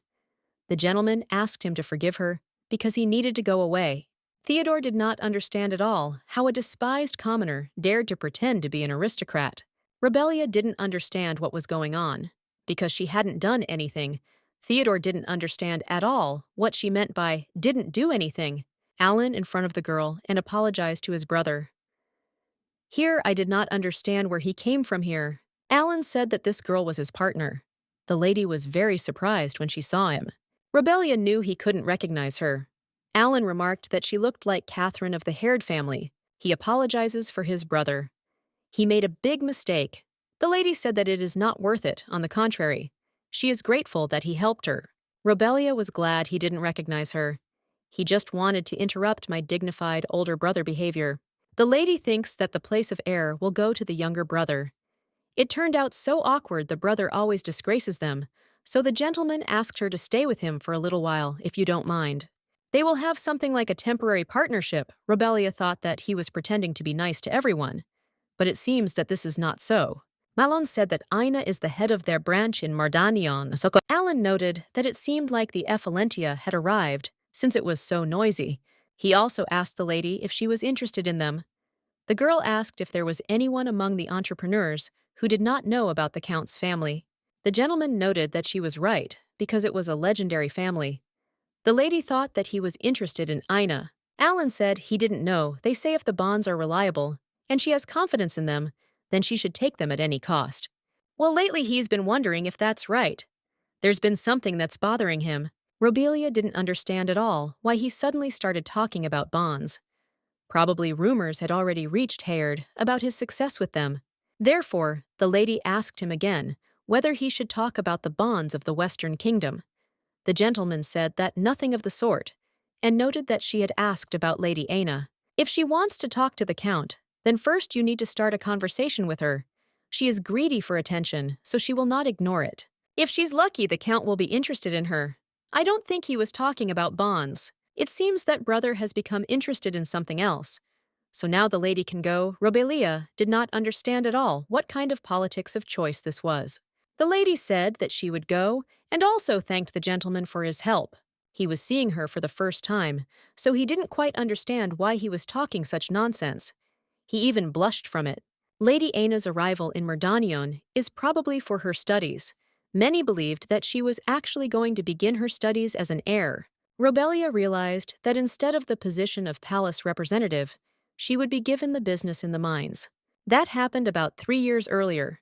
In the future, she should also keep in mind how nervous Malone will be when his property is taken away. He is a mean man, so you can't know where she will jump from. The shopkeeper didn't even know where Lady Catherine was. And then, he found and asked the lady to come to him because he wanted to introduce her to the Count. The Viscount told his lordship that as he had said, this was the daughter of the Hayard family. She wished to purchase the ninth mine with the bonds of the Western Kingdom. The Duke realized that this was the same customer and asked her to come closer. Despite all her determination, the fear lingers in her memory. Everything is in order. The disguise is perfect. She needs to look sincere. They say she got rich on bonds. Mine 9 has the biggest potential, he values it the most. So she is going to buy it. She is a real genius in investments. This is the most different from what he usually says. The lady said that it was an honor for her to meet him. After this, the lady greeted and bowed to the gentleman, and he did not understand why she was sweating. Meanwhile, the maid and the knights sat together. Mary said that nothing would come of it. Jeremias thought so, so he decided to go meet her. Malone didn't understand why sweat was pouring off her. The lady was very worried that perhaps he recognized her. The gentleman noted that young entrepreneurs are so nervous when they start their first big business. He didn't notice anything. The master told her to leave her fear, because people live in this place too. True, he could pretend to be a nervous businessman. However, he admires her intelligence, because she intends to buy this mine for 700 million. Some people claim that there is nothing there, but she should not believe it. Who knows, perhaps there will be an untold amount of gold there if she buys it. Rebelia became interested in how he would seal it if she refused to sign the contract. The gentleman said that he would sign the contract right now and asked the Viscount to bring the documents quickly. He would put his signature right there. Rebelia didn't understand what Anna was doing here and why she wasn't in the banquet hall now. She had to quickly greet the lady before passing by.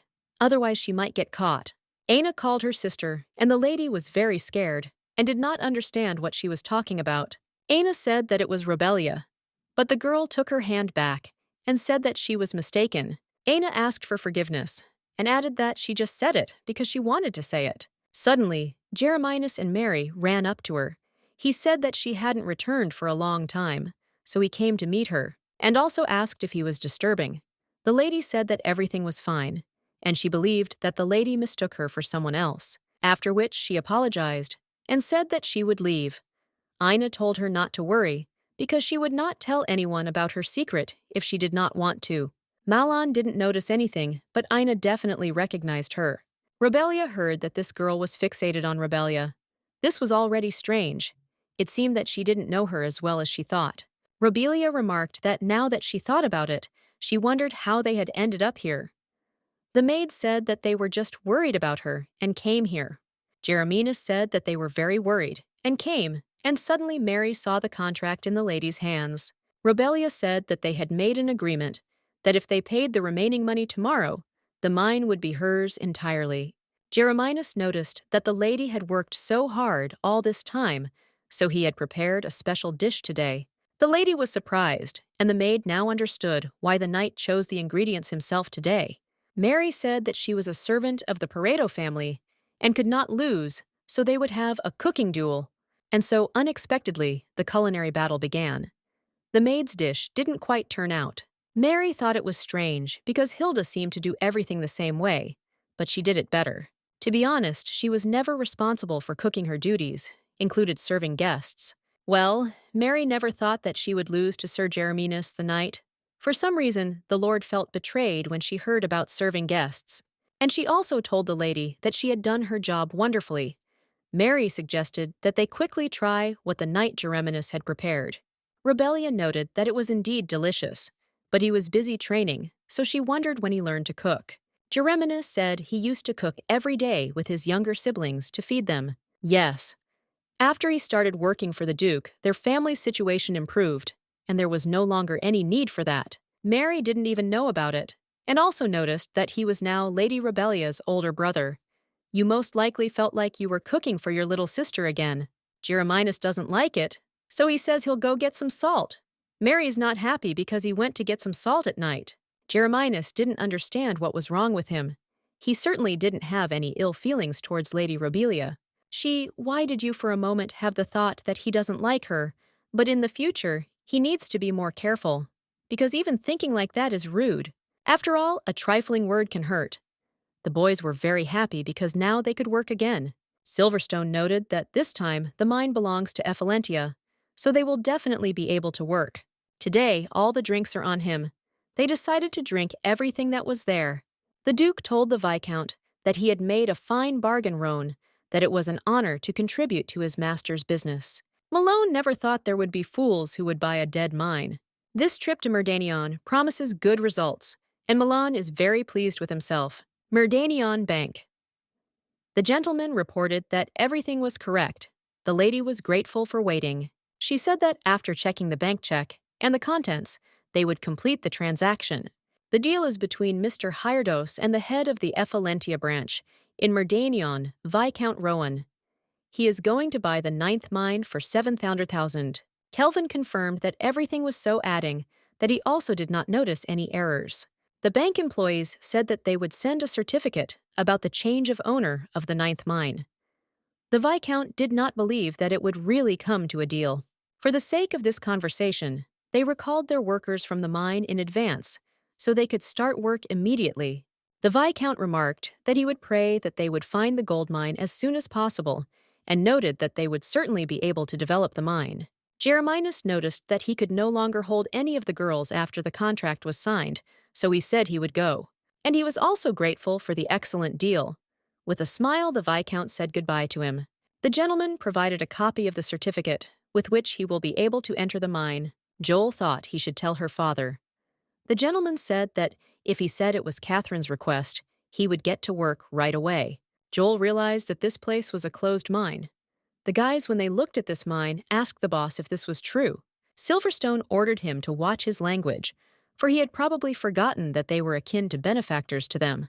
It is he, as the boss, who must stop ordering and think soberly. He is pushing ahead like a bulldozer. This is really the 9th mine. Joel asked her father if this girl really isn't a liar. The father was shocked that his son thought the same. The boy noted that buying a closed mine at such a high price, there was no way to explain this except that she had been deceived by this count. Just like that time. Buy exactly the most hopeless mine. What should they do? Now perhaps go to the employment agency again. But they don't take them. Silverstone offered to dig them. The guy said he was crazy because how could they dig a mine that was closed? Ephelentia hasn't worked here since last year. There can't be any gold mine here. Rebelia said she would appear. Mary told the lady that the knight had said the mine was closed.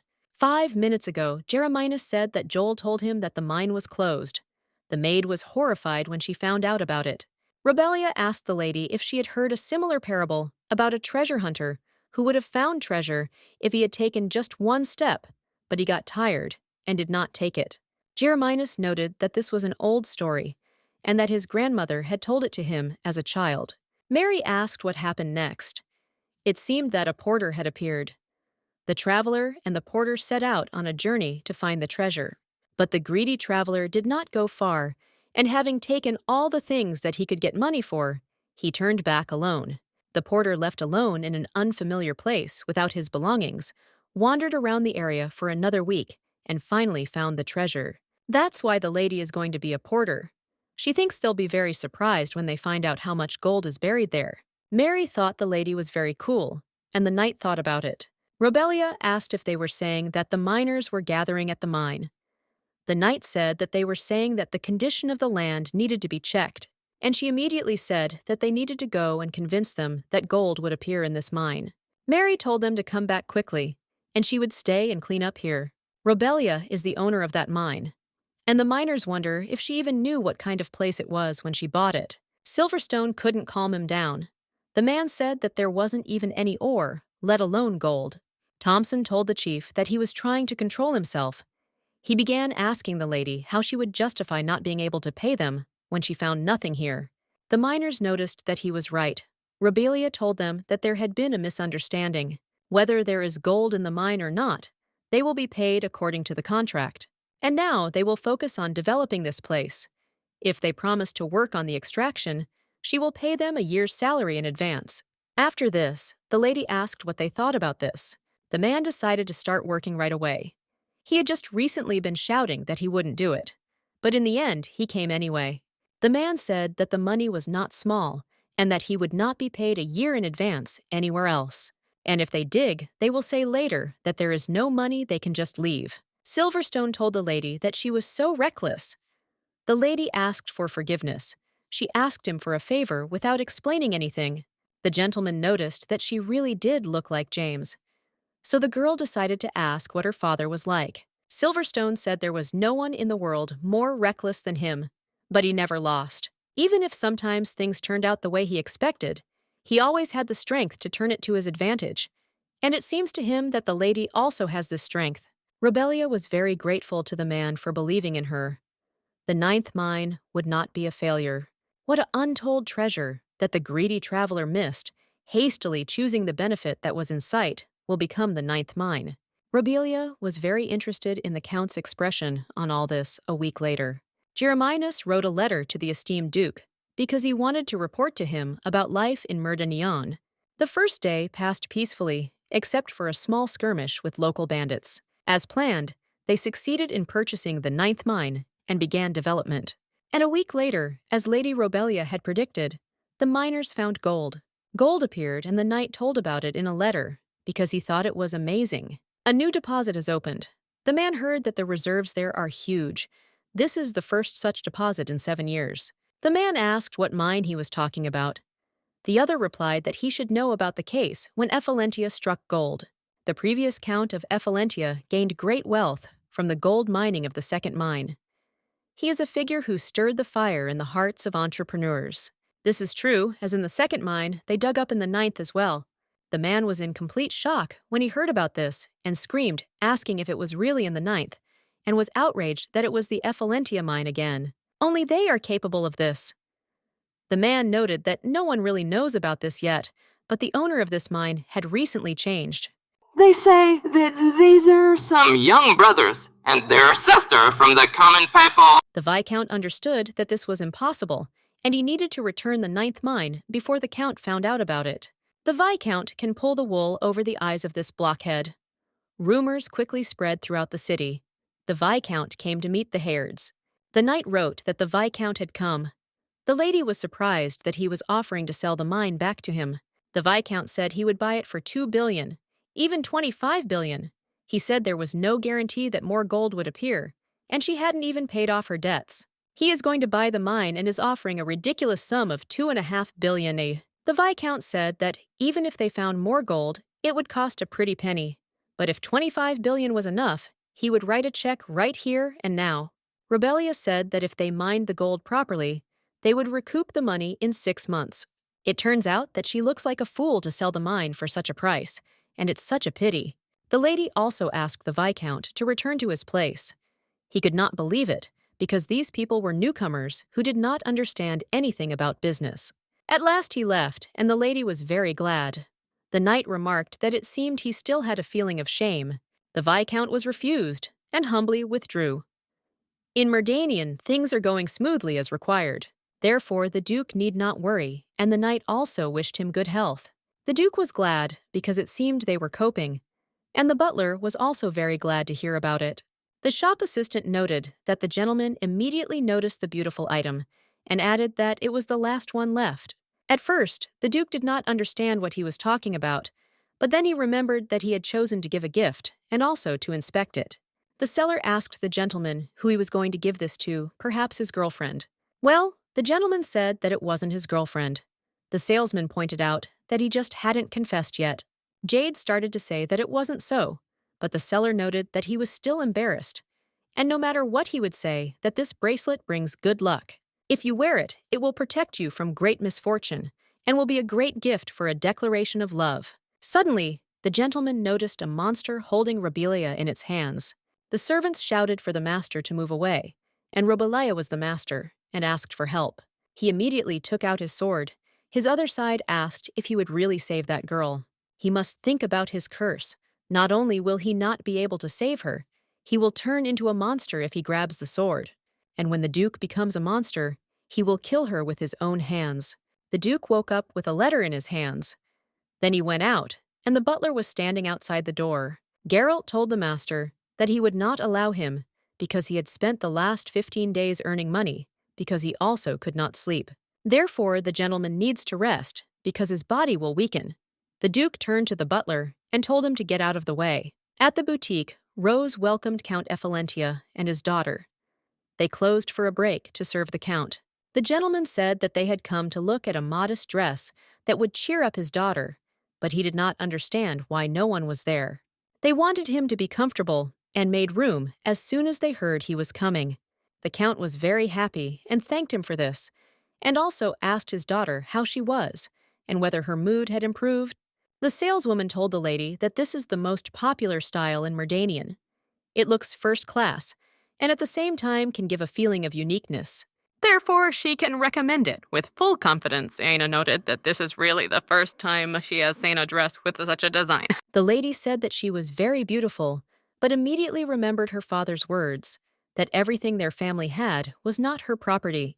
After that, he hit her in the face and said that he gave her all this. That's why her face immediately changed. The saleswoman offered to show me another style because the atmosphere had suddenly changed. Meanwhile, the Count also found a dress for her and asked how she liked it, since Papa himself chose it for her, so he asked her to try it on. When she tried it on, he couldn't believe that it was his daughter, because she was very beautiful. The Count also asked them to bring the dress she was looking at. The saleswoman said they would show more, but asked her to wait a minute. The father asked if she liked the dress. She said it was, when he raised his hand to stroke her head, and then she remembered that moment again. He noted that he was making money for his daughter, all in order to make her daughter happy, so she asks to listen to Daddy and fix one little thing. That's right, he behaves as before. It's just that incident made Father very angry because she behaved incorrectly with Her Majesty. Aina realized that it couldn't be that her father, who treated her so well, didn't love her. She couldn't hide such mistakes anymore. The saleswomen were grateful to the gentleman for choosing their shop. The Count noted that they had worked hard, and thanks to them, his daughter had fun. They also asked the Count to accept their congratulations, because she had heard that gold had appeared in the 9th mine, and this was Ephalentia's business. So they started congratulating each other that after 7 years a new gold mine had been found. His insight could not be surpassed. The Count was in complete shock and asked again what she was saying. The Viscount didn't understand at all how to tell the Count the man really wanted it to just be a dream, or better yet, faint. Suddenly the man met the Viscount and said that the Count was looking for him. Gold appeared, and what's more, the deposits were larger than those in the 2nd mine. The Viscount said that he came to them and offered $2.5 billion to buy it out, but was categorically refused. The Count grabbed the mug and threw it near the Viscount, shouting that he was a useless cretin, because he just ran away from them, and now says that the value of the mine is even higher. He did not understand at all how they could develop it so that in a week gold appeared. How many hundreds of millions did he invest there? And still just 5 years ago he was a laughingstock because of the 9th mine, because he went into a huge minus. And now the puppies who know nothing are getting it for free. The Viscount began to ask for forgiveness, because he thought he had made a mistake. The Count asked him to check again whether their family had really gone bankrupt. If not with money, then he will find another way to get everything back. Joel asked Jeremias where to put the development document. Then he asked him to give it to him. Robelia suddenly looked at her hand and realized that she was not wearing a bracelet. She had no idea when she had managed to lose the bracelet that the Duke had given her. She remembered that she was attacked then, and it was probably because she was suddenly grabbed by the arm. Mary asked the lady if something was wrong, and the lady said that she wanted to go get some fresh air. Good thing it's nearby. Robelia said they'd finish the rest of the work when she got back, so they could take a little break now. The girl asked what she was saying. She would just count the volume of production, and that would be it. After all, she called her a good worker. The other guy told her not to get cocky because he was almost done too. Mary told everyone to rest because they could do everything later. I was grateful to her, and when I walked down the street, I was able to find my bracelet. It's unbuttoned and loose, looks like it could be fixed. Suddenly, her brother called her and said that he came for her just in case so that nothing happened. They finally finished. The maid was surprised that they had already returned. The miner ran into the room and reported that there was a fire in the mine warehouse. Several miners are trapped inside. They are short of people. They are very surprised and do not understand what is happening. Joel went there immediately. There was only one lady's maid left, and she was told to call the people instead. And the lady. Joel came in to help them. They need to put out the fire at the entrance, so they need to hurry. Joel came out, he pulled the man out. There's another man inside. The miner asked for at least someone to help him, because he was feeling very bad. Jeremias doused himself with water and said he was going to go. The one the guy pulled out passed out. The lady said to put him on the ground. The condition is worse than Robelia thought. He inhaled too much smoke, so we need to rinse his mouth with water. Robelia promised to bring a doctor, but she did not understand at all why the fire broke out so suddenly. She wondered if there was anything that could have caught fire in the warehouse, unless someone had done it on purpose. Perhaps someone was sick with his oil and set it on fire, but now is not the time to think about it. Robelia also realized that it could be the Count. She was caught when she ran for the doctor. They poured water on her, and the lady woke up and didn't understand where she was. The guys were glad that she woke up. Robelia immediately realized who it was. The guy noted that it was him and thought that she saw a familiar face. He too was surprised and could never have imagined that they would see each other again under such circumstances. But he was going to... It was still good that she cried to him in this way. He noted that this was fate, and they would do everything quickly. He gave her an application for a change of ownership of mine, 9, and ordered her to sign it. She must understand that this is a statement about a change of ownership of the 9th mine. The lady tried to come to her senses. She needed to find a way to get out of here alive. Pretty alien Zenki shouldn't be doing miner's work. It's a very rough occupation for grown-up uncles here. At first, she decided to stall for time. The man said that she should just sign, and then he would let her go. Robelia did not understand at all how she could believe this. The man noted that it was very sad that she did not believe the bandit's words.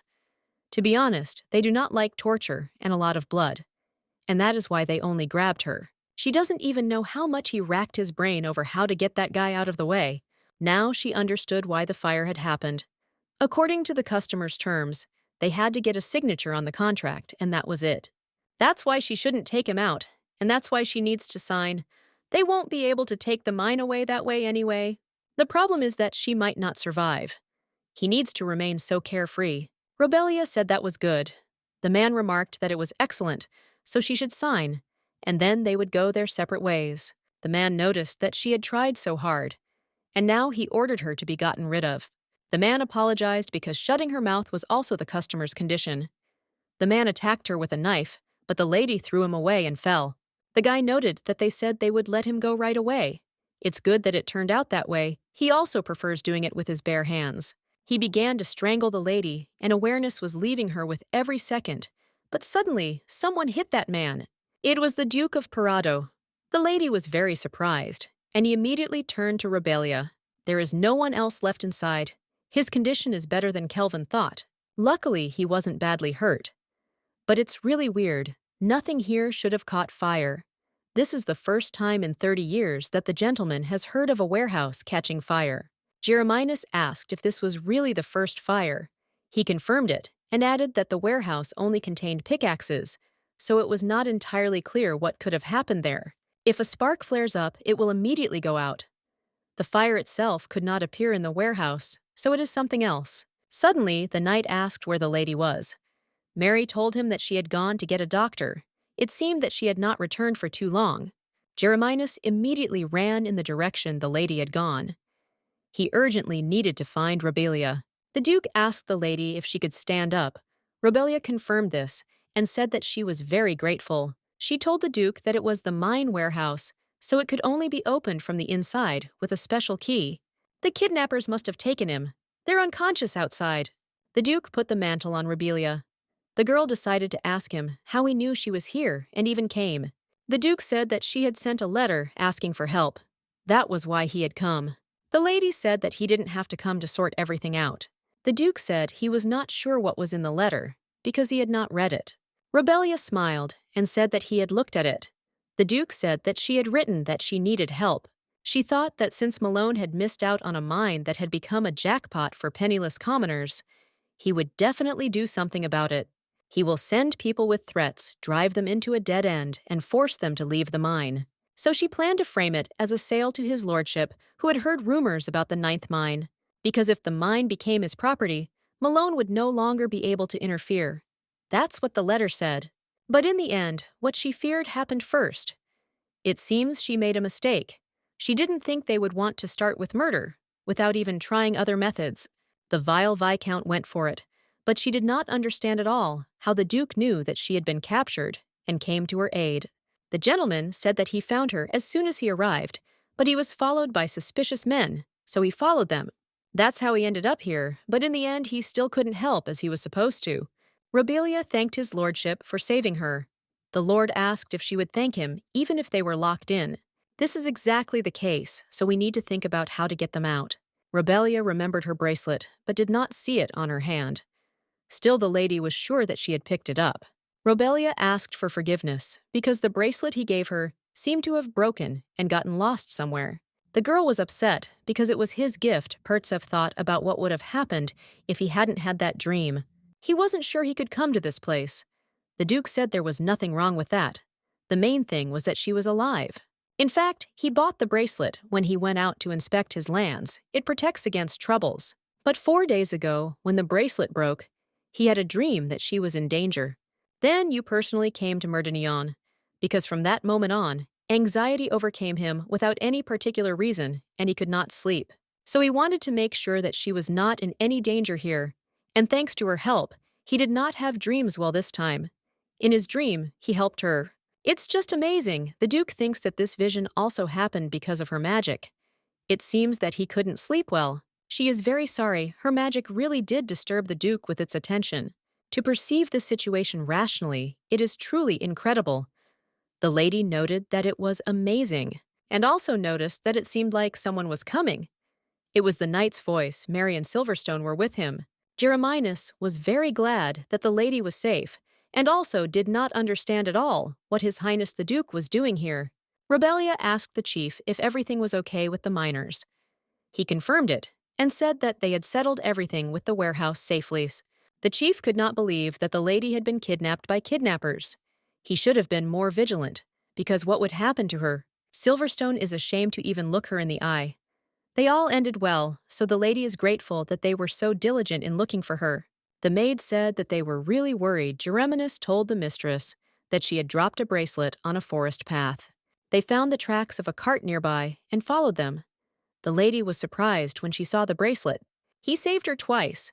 He also hates to tell her this, but there are signs of arson in the warehouse. Robelia noticed that the kidnappers immediately said that it was their doing. Therefore, the lady decided that it was necessary to find out who was behind this. Robelia sat with the gentleman while he slept. She no longer had such a serious face as before. Jeremias informed the mistress that he had cooked soup for her. The maid added that she had missed breakfast. This time, she should eat well. The Duke would also be worried if she didn't eat anything. Robelia was very grateful and said that she would eat everything. Mary began to think that something was wrong, so she asked the lady if she was okay. Robelia said that everything was fine. She only has a bruise. More importantly, she's worried that the Duke hasn't woken up yet. Jeremias added that he was a Duke after all, so she shouldn't worry too much about him. Besides, due to the effects of the curse, he hardly slept for a very long time. In a few days, he will recover and wake up. Robelia thought about the consequences of the curse. In the original, very little was said about Jade's curse. The curse the mage cast was truly terrible. The nightmares soon became reality, and even after waking up from sleep, he continued to feel like a monster. And if he lost consciousness from helplessness and fatigue, he suffered in a nightmare that seemed like hell, that Jade had no chance to rest. Fatigue accumulated, and when the body reached its limit, the curse knocked its target into a coma. The more time passed, the more he, a former man, lost his will. He irrevocably became a monster and died quietly in his sleep. His condition has not worsened much in 2 days, so the lady can save him. There was such an appeal, because the lady thought that complications had arisen. Since he did not wake up, Robelia would like to disperse around the aroma that promotes sleep. She also asked her maid to buy what she wrote on the piece of paper at the market. Mary told the lady that she could be counted on. Therefore, the lady was very grateful to her. The maid also asked that she be sure to eat the soup. Jeremias turned to the lady and asked if he could help in any way. The lady noted that he had taken the uniform of the knightly order with him. The gentleman said that this was so, and he had taken it just in case. Robelia asked him if he could go out into the city with her for a short while, because now we need the image of Jeremias. They discussed the plan with the superhero in advance. The lady decided to prepare everything before the Duke woke up.